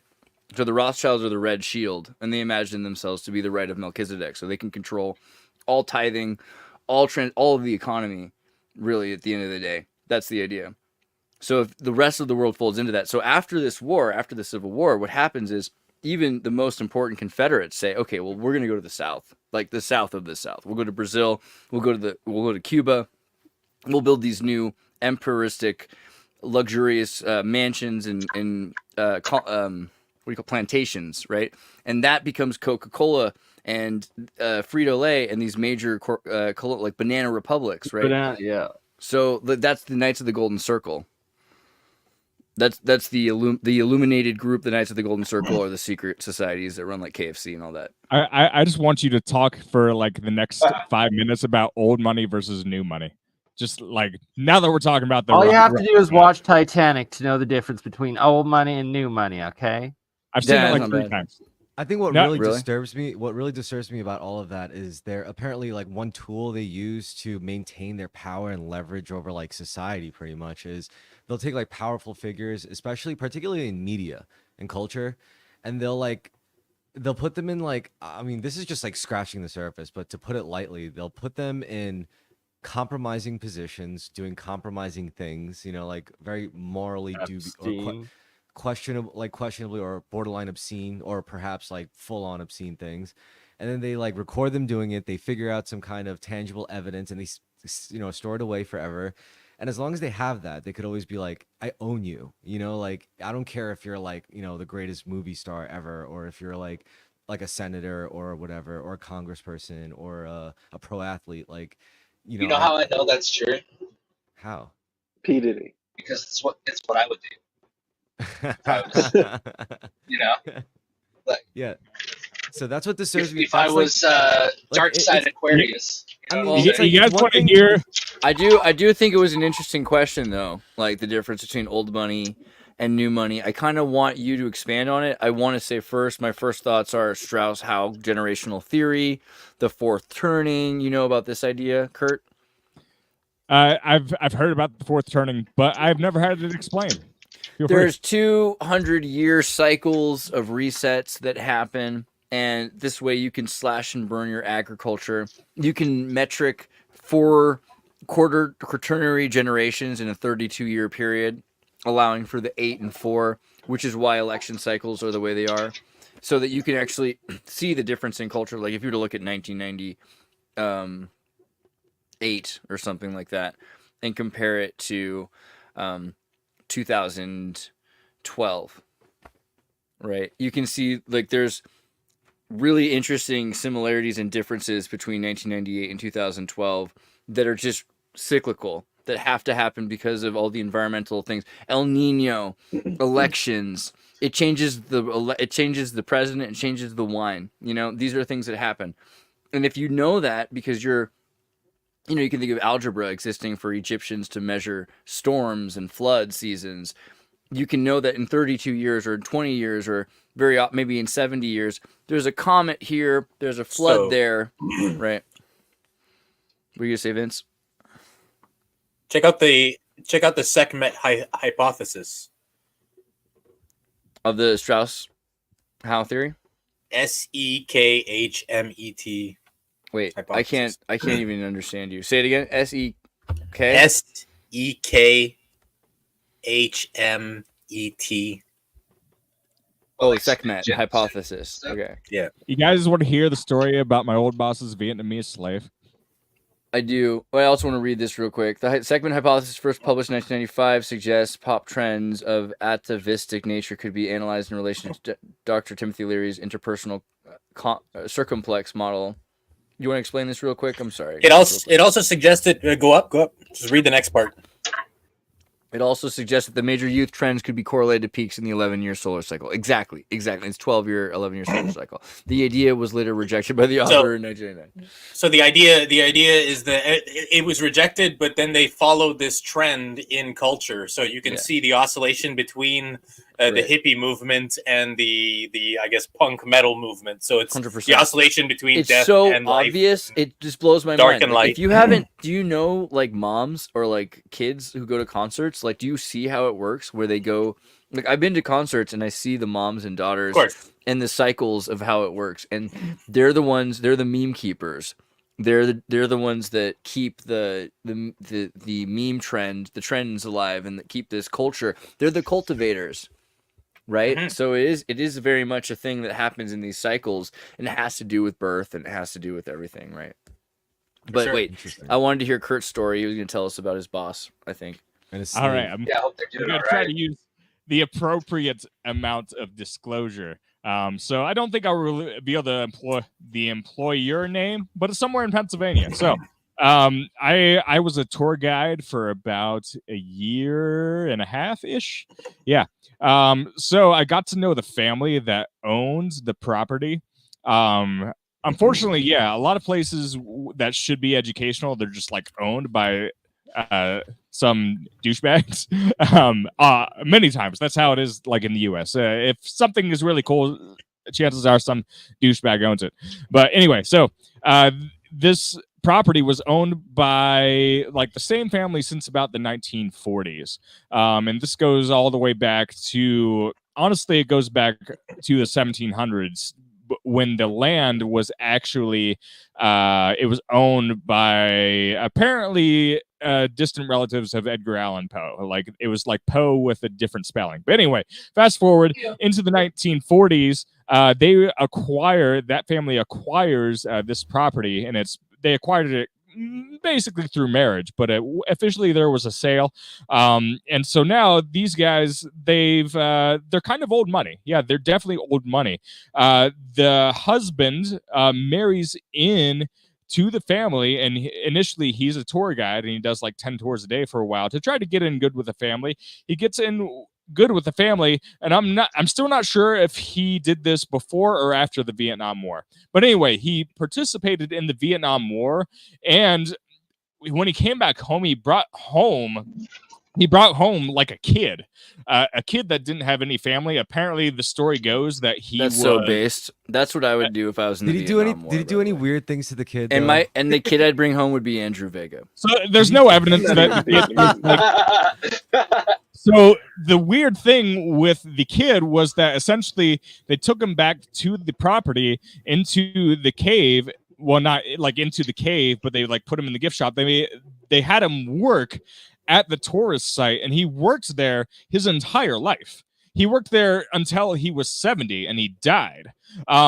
And so apparently, like when he died, like he didn't really have a family or anything. And like, that's what I got there just after he died. And there was still evidence of him around there. I heard stories about him, but there was like labels like this is Pete's seat, Pete's toolbox. And they even made like a caricature of him. And so, yeah, there's like a caricature of him on like one of their like attractions of like it's like a mining gemstone thing. So in a weird way, he's kind of like a god now, because he's immortal, and like, you know, you've Kind never of. met him, but like you like worship him in the sense that you present a worthy gift to his essence by speaking for him, right? Maybe, yeah. He was Buddhist apparently, but he died without really any family other than the family that he worked for his entire life. I don't know if he owned any house or property, so it's like, it's kind of weird because does make you think, like, if somebody works for like rich people their entire life and doesn't have like anything to show for it other than a bank account, like, to what degree is that like actual slavery? You know what I mean? And so like I I'm feel like saying, slavery is the most misunderstood thing, and that's a big thing where they accuse the well, if you South, take right? back any of these slaves in the 1850s, if they all lived the exact same lives and they had a bank account, would that make any difference to what their lives So actually? that's an interesting. So I wanted to bring that up actually earlier. I forget the name of the channel that does this. Dr. Peters Confederate. Let me see if I can find it. Oh man, I can't remember it. Basically, there were in the South, slaves could have bank accounts. Slaves could have money. Slaves could pay to do things. Slaves had free time. This is something that people don't understand. Slaves could go to musicals. Slaves could go to shows at vaudeville. There were different prices for slaves. If someone had to pay 25 cents, a slave would have to pay a nickel often, right? This is something that's brought up by Mark Twain when he talks about Huckleberry Finn. There is an extreme prejudice that exists against all people in that book. And a child has to learn that lesson. But at the same time, slaves are not treated as people that have no control over their own destiny. And that's a confusion. Like in Virginia, that does emerge. We have this idea of slavery emerging as a peculiar institution. It's human trafficking, sex trafficking, violence, sadism. There's a lot of things that we've seen in The Color Purple that are actually authentic. But that doesn't mean that all slavery could have ever been that way. A lot of the history of slavery, going back to the Islamic laws taught in Africa that, and again, the word slave being Slavic, that you're taking Britons or Slavs and making them into indentured servants, that you had to, as a master, take care of your servants. So if you had a slave, the laws about slavery were, the child of a slave can't be your slave. You have to free them at like 18 to 25. You have to let them go. 13 to 18, they have to go their own way unless they want to work for you. But you don't own their children. You have to care for their children. You can't just like give them away or make them abort their children. When your slave is too old to work, you have to take care of your slave, which is like a social security thing. These are all these crazy laws about slavery in the Quran, right? And these are the laws that like, a lot of the time were passed on in Africa. And the Quran was very popular in like the Caribbean and in the South as well. So a lot of people did live by those rules. There's kind of an inherited tradition. I think we need to. I think that there's a sort of romanticization that happens about the way that humans were before we had bounds and restrictions put on us. Like for a lot of people, it was either slavery or die in the wild because you don't know how to take care of yourself anymore. You were taken away. But in that circumstance, again, circumstance, slavery was a voluntary thing where you said, "Hey, you're a master. I'll sign up to be your servant." Even then, that's even not the same as being they would sold find to somebody. they would find savage people because savage people did exist, and then they would cultivate. They would introduce them into culture through this sort of like old slavery system. And in some of these cultures, including Islam, they were like, this is a way to essentially convert people to Islam eventually and convert them to take part into the higher level of culture. That translated like into the Bahamas. And that's but is there like the idea, I guess, is humans should have the freedom to do whatever they want whenever they want. You can't have slavery because you can't have the refusal for someone to at some point get the fuck out of there if they want to. We used to have apprenticeships, indentured servitude. President Taylor was an indentured servant, and we used to have slavery as a system that was really on the slave master and slave owner. At a certain point, you have the slave trade, which is colonizing Africa, stealing people. And at that point, you're saying, okay, they're savage people, but really they're being taken from their environment completely agree. and put into a different environment they're not They function- comfortable with. They're very they functional in their own function- environment. They functioned in their savage environment. They were doing fine. They yeah, were it's good. thriving in their savage And environment. you might say, yeah, noble savage, noble savage. So this idea that there's no reason, and It's just then that people get upset. They're there- like, okay, well, why are there's they some nomadic things- still? They, New they're York. like it's for things like sanitation standards. Like religion updated a lot of these standards for a lot of people. The way that things you should eat, the circumcision, like all these things. These things Yeah. were revolutionary. Yeah. So, but that point is that that's not the same as the initial concept of the term, where someone signs up to be a lifelong, not just an apprentice, not just an indentured servant, but they want to be a slave. That's a choice, and this is kidnapping. And kidnapping and human trafficking, we probably should separate as a concept because it really is merged and bled together because of John Casor.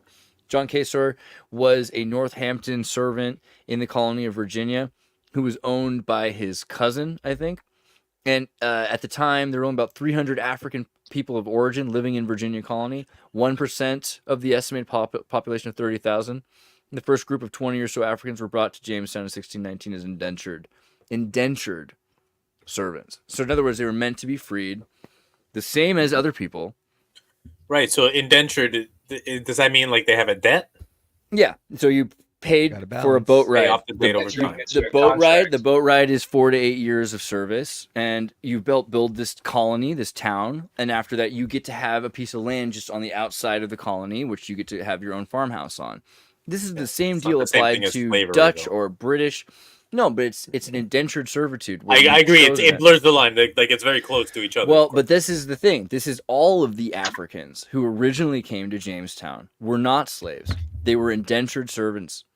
They were called for a So you're saying period there's a of lot of time different that they kinds chose. of slavery. Like No, but Like, like there's I a lot mean, of this isn't nuances any to different. slavery. This is credit card debt. Are you kidding I me? was just this is thinking the same. that this is you're describing the same situation that most of us are literally in, and that's the why difference, I think like no, but the thing is, the playpen is different. Like I do think the, but the, that may the, be the so, that- restrictions on like we are debt slaves and we I know, are but wage that may be slaves. true, but when you think of money as a concept, like what is it really? It's a store of The thing energy is, in a sense. the It's a money store of- money but money is the it determines the length of your chain, basically. Yeah, it's It proof goes of work. you have liberties, and the more money you have, the more liberties you have. So you have more range. You're more free range. The more But money I think you have. like But this is ultimately, what- you're still someone's but- property. this is The why I things- think like this yeah, is like- I was gonna say the cultures that thrive are the ones that have like money systems baked into their whole culture. Yeah, like, yeah. right. But You know, those money systems are exploitative of other cultures that aren't part of their culture, and that's always by design.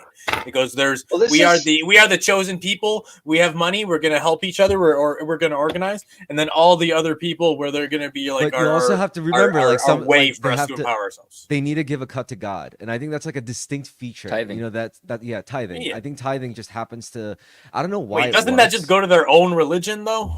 I don't know. Not Like for necessarily. example, no, I'm saying put They like, throw it in a no, hole. no, no, If no, you no, no, practice wait, proper I was gonna tithing, say- you give it to the least of which of you. or I was gonna right? say, like, let's say you're in debt, you might as well give it to your credit card company. Like that's your god, pretty much. So like like Yo, this that is money like that you this is the you energy for- exchange that we make, though, because like think about it.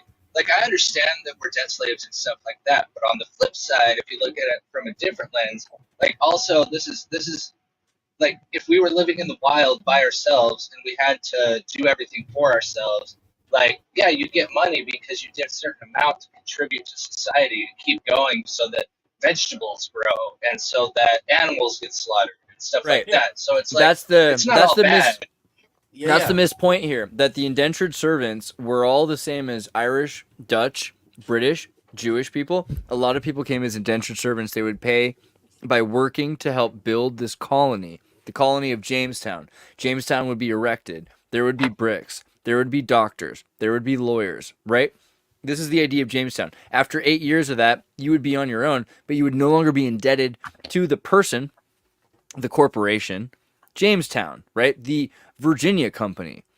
That's all it is. And what happened was a guy named Anthony Johnson, okay, who was Angolan born.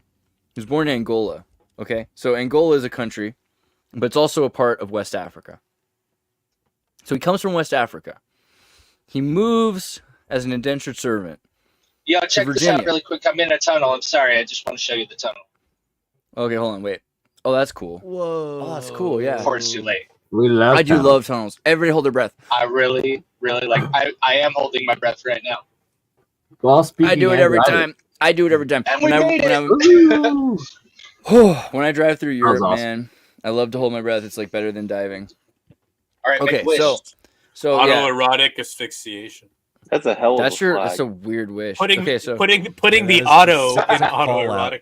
Something So- on Fallout. Kurt, So you look here's- like you're in a position for that. Just so just here's saying. Angola. Here's Angola. Kidding. Okay, so Yeah, go on. Angola, he comes from Angola. This is a place that the Barbary Sephardic slave trade is very common, and he's coming as an indentured servant.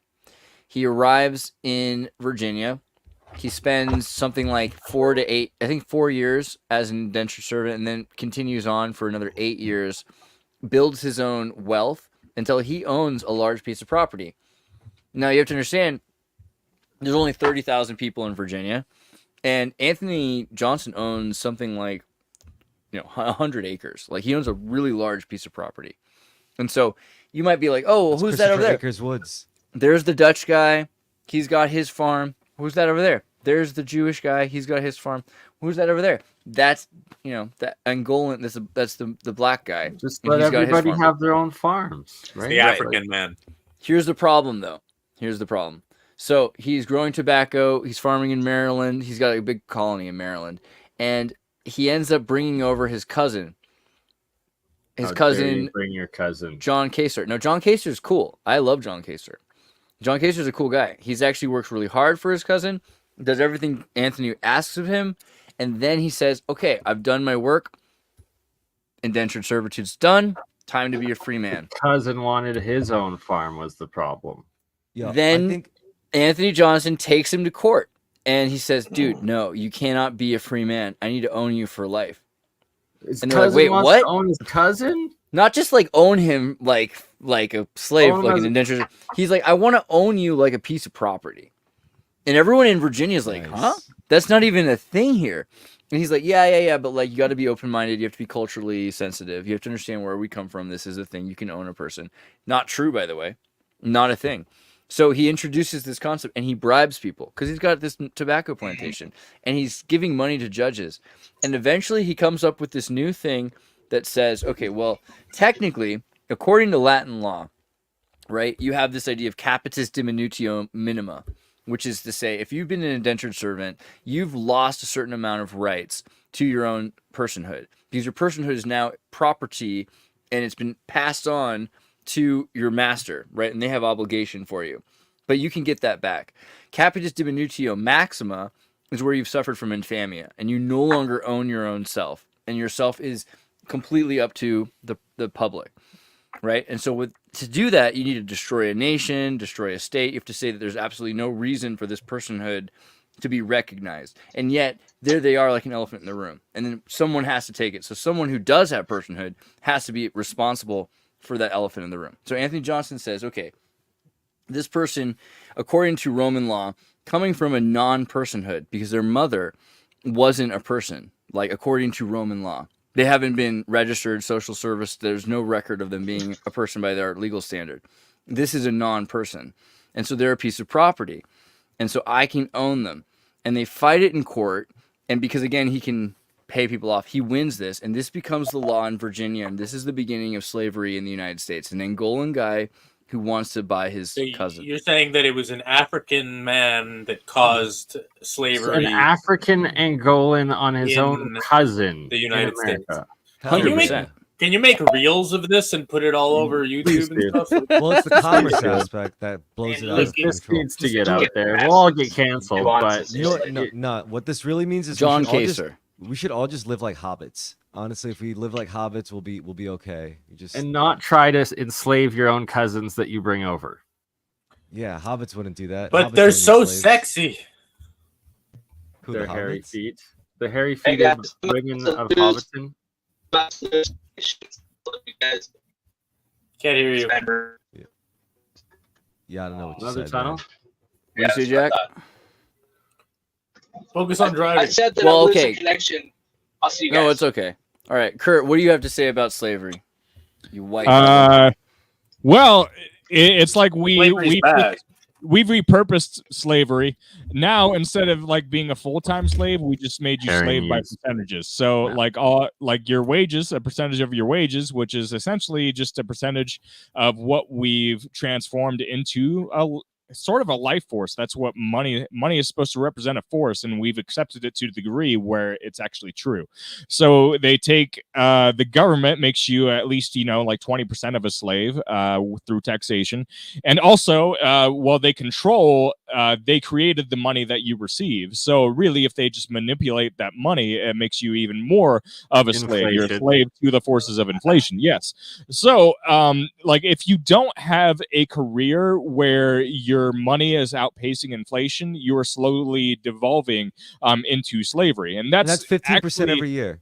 You need a 15% every year to raise to catch up with whatever Kurt is saying right now. So I mean, just food I'm for not thought. that California, apocalyptic. you're at least Like, It is that You know, apocalyptic. look, like if you look at I- how expensive shit's I don't getting, think so. I think economically, That's what my union somewhere calculated. around- But slavery is about distribution of power, really. So it's the more the less empowered the individual is or can be, like the more we have to submit to others. It from even like just an infrastructure point of view, it's impossible for every human to be free. You can't not everyone can have jets and cars and mansions. Like it would be way too much resource use. We relegate this to a small percentage everyone of people, can and that's use a a huge jet. problem. Stop blowing Yeah, but Everyone not can not get in an everyone Uber. not everyone can own a private jet. Not everyone can have not everyone can buy American Airlines. Well, not everyone Hold can on. buy Uber. 10,000 pounds of cement and start a cement company because it would be oversaturated. If That's what's everyone- weird. Yeah, of course. We've everyone gotten to the did- point if where we everyone realize started diversity and free enterprise are dangerous. And the best thing is if all the cars were owned by Uber and they were socialized by the state. If American Airlines, we've already tried this with airlines, right? Right? We have infrastructure issues. So we say we rather have infrastructure that functions than we do want to have free enterprise or have further deficiency. We need sufficiency. We have to have And- both. We have to have the capacity to have novelty and explore new trajectories. Because if the standard they set, no. we have to, Dang. That's go, okay. we have I'm to be able to looking- challenge the standard that they set. I'm looking for But the the- and the- episode about remember when enterprise, free enterprise. Yeah. it's better than flying. Oh, It's better than going through the TSA.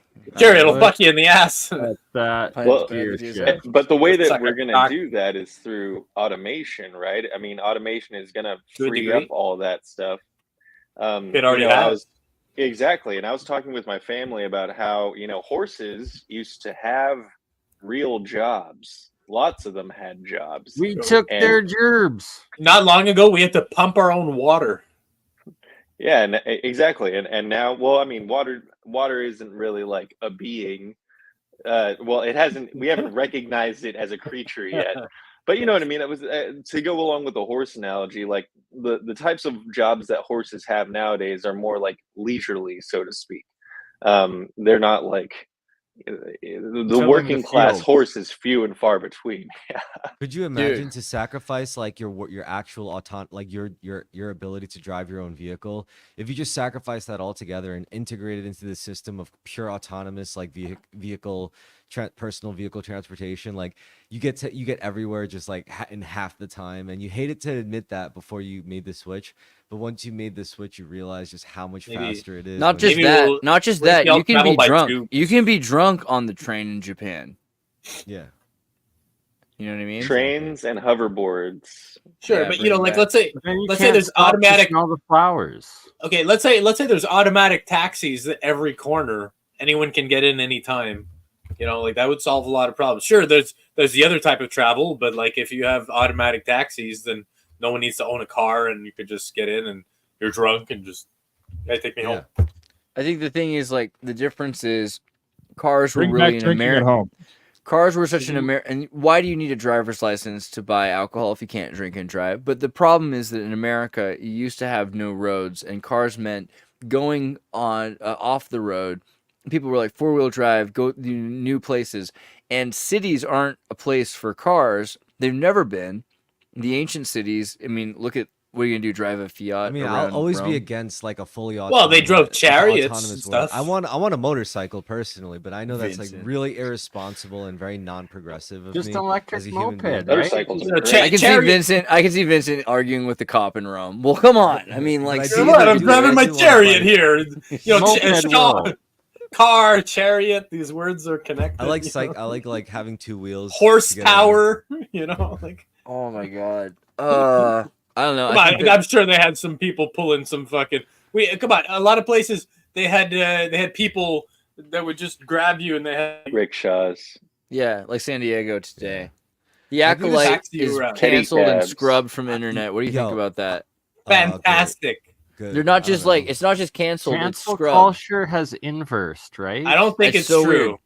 No, I I don't mean think like it's- if you go to the What do Disney you mean website, you Disney? look for No, that's at the Disney store. I have Yeah. Disney Plus. I'll check if it's there. No, you can still watch it on Disney Plus. I'm just saying like they don't have like a merchandise to buy.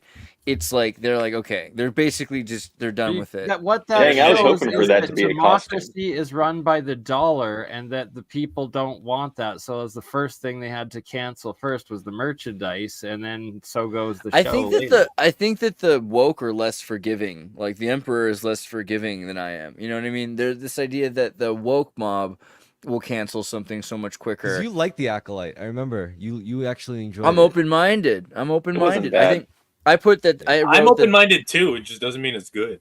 I said today when it was canceled, I knew it was canceled. I said the Acolyte couldn't be made. You couldn't make the Acolyte today. You know what I mean? They couldn't make it yesterday. They couldn't make it today. It failed. And I think that's we're at that. funny. I mean, it's weird. We're gonna look back. We're gonna look back at this time, and we're gonna say this was kind of like the '80s with like the late '80s. Yeah. There was like weird Yeah, drugs, like the weird transgender mullets, things in New York. the mullet stuff in it was like the '80s cheese, but of the modern era. I mean, no one thought they were gonna miss 2007. I mean, I Yo, guess, right? you know what It's I- the best. you know I was thing is- 17, 18. I was probably like this. Yo, that's The good. thing Before about we that get- show, it sort of served as like an analog for North and South Korea's conflict, and also like Asian culture Right. influencing blacks and stuff. Damn. The Acolyte. Absolutely. Yes, yeah, no, totally. Yeah, it had Yeah. what's it called? It had Squid Game guy. Yeah, even and in also English, you had though. They you also had the had idea. patriarchy. But you had the idea that like African Americans don't have the Akan mysticism. We've stolen through Disney the Song of the South, right? You're not allowed to know about because the Song of the South is Uncle Remus telling ancient African myths. Brer Rabbit's an ancient African myth. So we've stolen African culture the way that they've stolen Irish culture, the way they've stolen European. This is that Pink Floyd white That is beam the of light American thing. melting pot. Right? Where is Some Anansi melting when we pot. need It's a him? kiln. And so Japanese culture, which is really interesting because if you've thought about Douglas Dietrich and the idea that the Japanese have built this kind of psychological operation of anime, it's a new world order, right? Anime shows you everyone. So, can we just get African anime then? I Oh, mean, it's it okay. doesn't. Okay.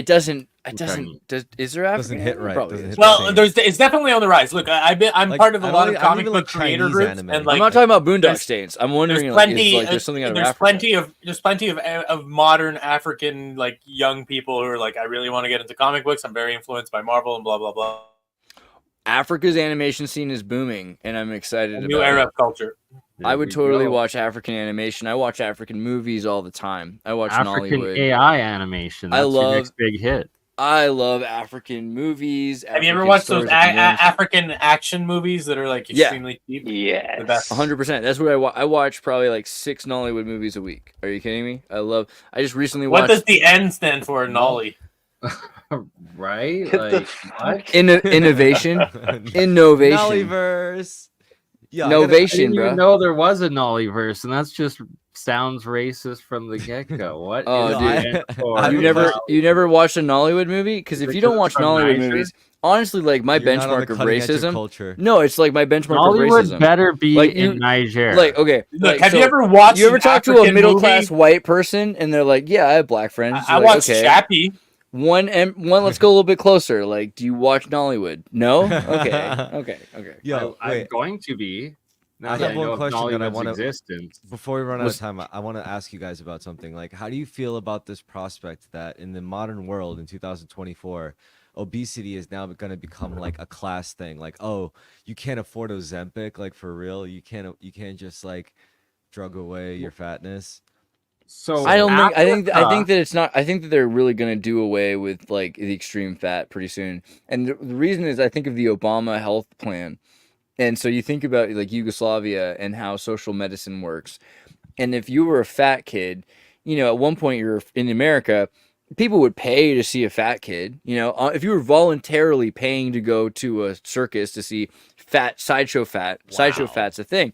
That was the thing. You, as long as it was your choice, you'd pay to. But once it became social medicine, you had to pay for fat. Then it becomes, you know, your parents are making our parents pay more, and you beat up, like the socialists will beat up that kid at school for being fat, and it Well, changes the dynamic in a I lot think of ways. What we're going to be finding now is microplastic gut. So you're going to have a lot of people who are just going to start bloating. Yeah. Microplastics are mummifying us. That's why we're not aging. Come on, guys. Yeah. right? So- We're becoming androids. We're becoming what part about, of the But like, genetic you know, like you got to concept. think about it. Like Okay. if it used to be like your parents smoke, you know, what does the kid think about that? Oh, that's weird that your parents smoke. It used to be normal. Now it'll be, your parents smoke. That's costing our parents tax dollars more money. It's costing our parents more money that your parents smoke, because it means that they're Well- gonna have to get health care. Well, it's the opposite. If they're fat, pretty soon, like if you're What if fat, they don't get helper? if you're not fat, you're going to be seen as the outsider, and the CIA is going to be at your doorstep. But I might be a little extreme there. I'm sorry. So I think soft is different than fat. Like they want to make people soft. Like if you look like a mouse, a lab rat, They like a want soft. to make people weak. If you can't wear a belt except for around your neck because you're a mouse, but they don't So- want you to necessarily be so still obese just that think- it's expensive. all right, I'm You know, just I thinking think like How grocery pipe? Sorry. Well, with obesity, it seems like our trajectory, most people would agree that our trajectory with obesity is like going, you know, it's like almost like parabolic, you know, like by the time we're like 2050, I think the vast majority of the population is going to be obese. You're going to see, they're predicting a major uptick in childhood obesity as well, and childhood diabetes, and well, yeah, general diabetes, all the things that are just horrible for you. Hopefully we turn that around, obviously, but I think all of this is I certainly think we are. We need They'll make industrial. I think groceries more I think obesity is affordable way first. misunderstood. It's way misunderstood because in addiction. America, obesity is going down. There are places around the world where Drugs. obesity is going up. There are definitely poor people that can't afford food. There definitely are And they're synthetic foods that prescribed are poisoning Linzo people. instead, right? But no, it's like you go sure, like parts of Texas where there are people who are still bigger. But in general, it's expensive and unaffordable to be fat. And in other countries where food, they're starting to push on these cultures like, hey, we can lower the birthing population. We can make sure that, you know, we control this colony. There are places where I think obesity are rising a lot higher. Microplastic in their balls. Mexico has a higher obesity epidemic than the United States All right, currently. but this is what I'm China talking about. is growing in obesity, right? But This is now we- Africa. Pandemic. Yeah. Africa I know, has it's- obesity it's- because of China putting rice in Africa, and they're not used to it. But this is what I'm saying. pure like, obesity now that we is have like double what it was 20 years ago Yeah, in but now the that we have United s- States. Now we Sorry. have pharmaceutical solutions Sure. like Ozempic, for example, and I see like the worst case scenario. You know, like I'm hoping it doesn't end in disaster, but I could see where it just becomes such like a overly integrated thing where suddenly people are just gonna like go through maybe a But pandemic. in the we've last seen in this the South last 4 Park years, in the last episode 4 years, on obesity in the United States has Paris. started to go decline. People Yeah. just Paris- like Have you seen the South In Park Paris, people episode are skinny in specifically Paris. on what you're because they talking about? smoke Oh, crack. Yeah. Ozempic, yeah. It's like They And they walk smoke everywhere. crack.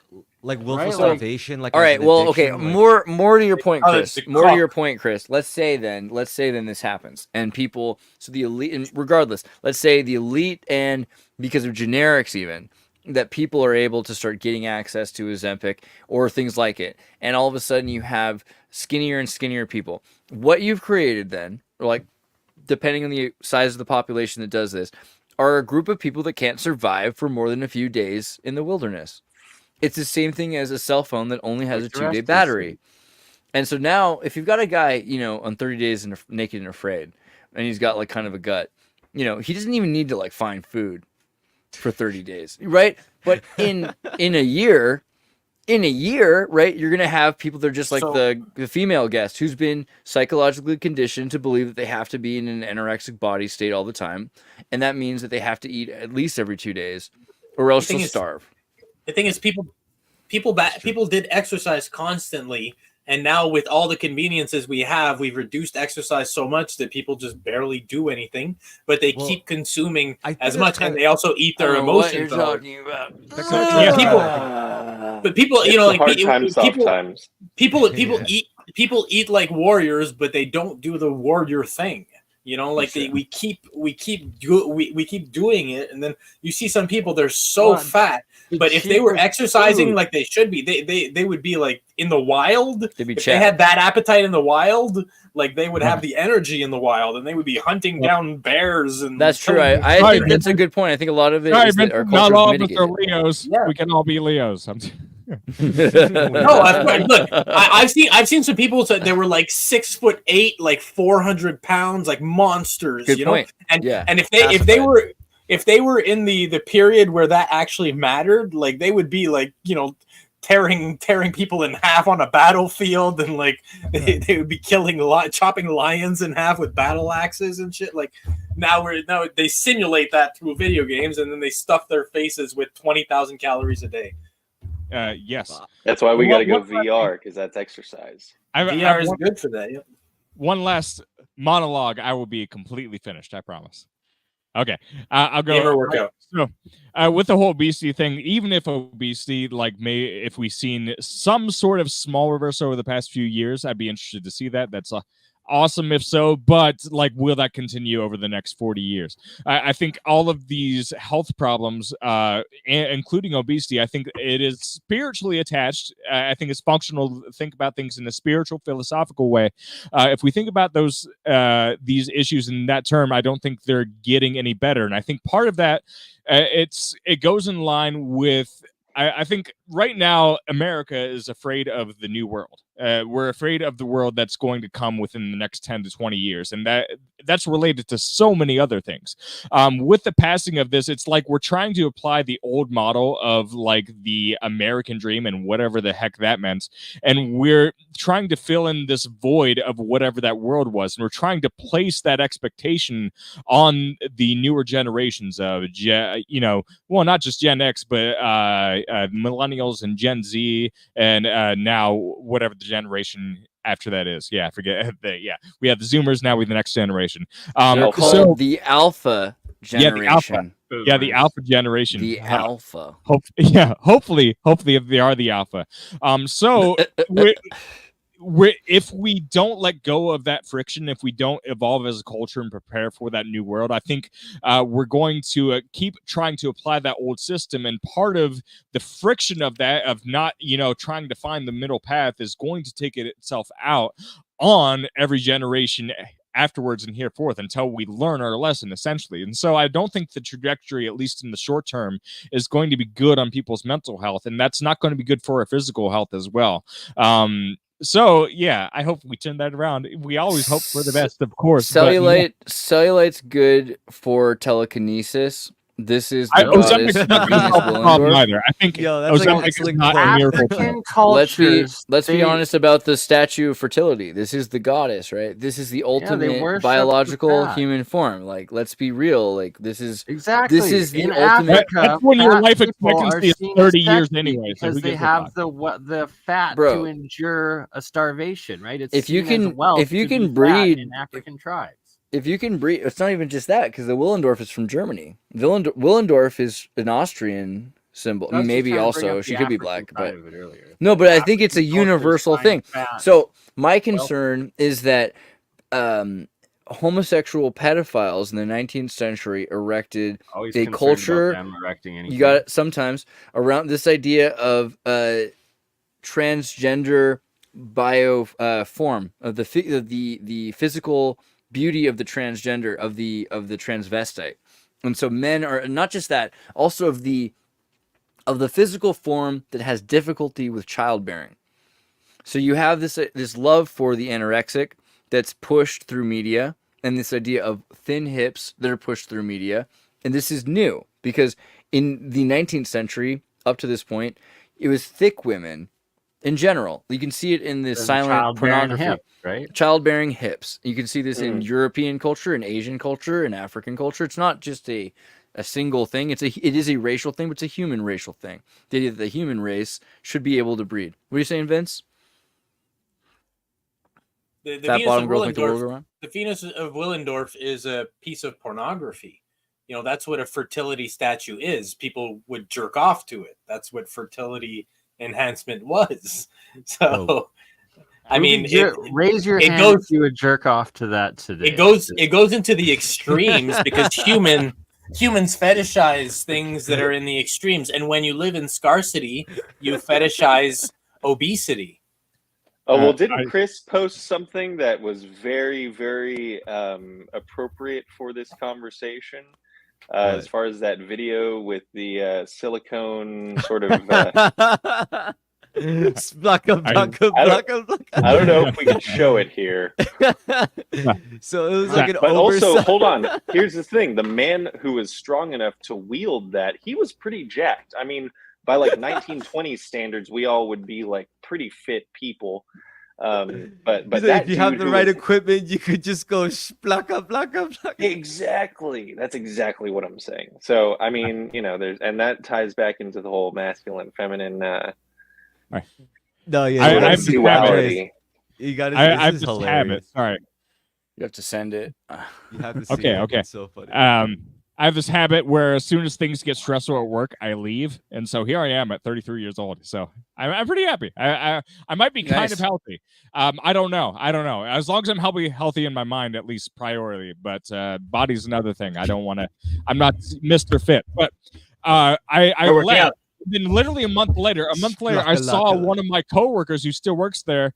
I was like, this shit's hitting the fan, whatever. Like maybe I got fired, maybe I left. Who really knows? But I saw one of my coworkers gain what looks like 20 pounds within a single month. I think, you know, I really think and my other coworkers gained weight too, like in that short time frame. So that's how I know shit is like hitting the fan. You know, it's like you shouldn't take stress. Just people weren't meant to like do that.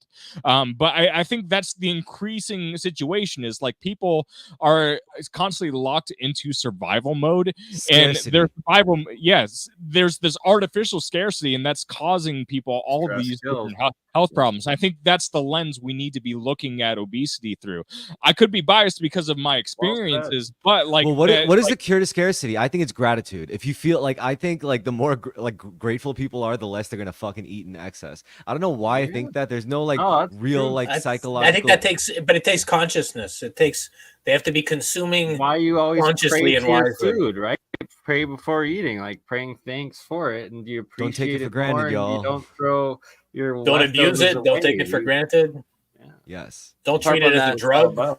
Let's harp on that for a second. Actually, I think praying over food is probably one of the more important things you can do. Hell yeah. Right? Pray for them. I always like resented my grandmother for doing it when I was a little kid, but by the time I was an adolescent, like I understood just things worked out better. Apparently, Yeah. like, that's why like my Catholic friends always said grace, my Jewish friends said prayers over like Shabbos dinner. Like I get it, you know, it's like it really does. I mean, energetically, it provides like a good basis for Absolutely, first of it all, like does. frequency, yeah, a positive frequency, you know. Power of projection as well. Keep providing for it. It gives a positive context for your actual nourishment. Is that fun? Recognizing the loss of life of the animal as well, right? Some degree to eat meat or the plant. Yeah, we should come up with our own grace prayer.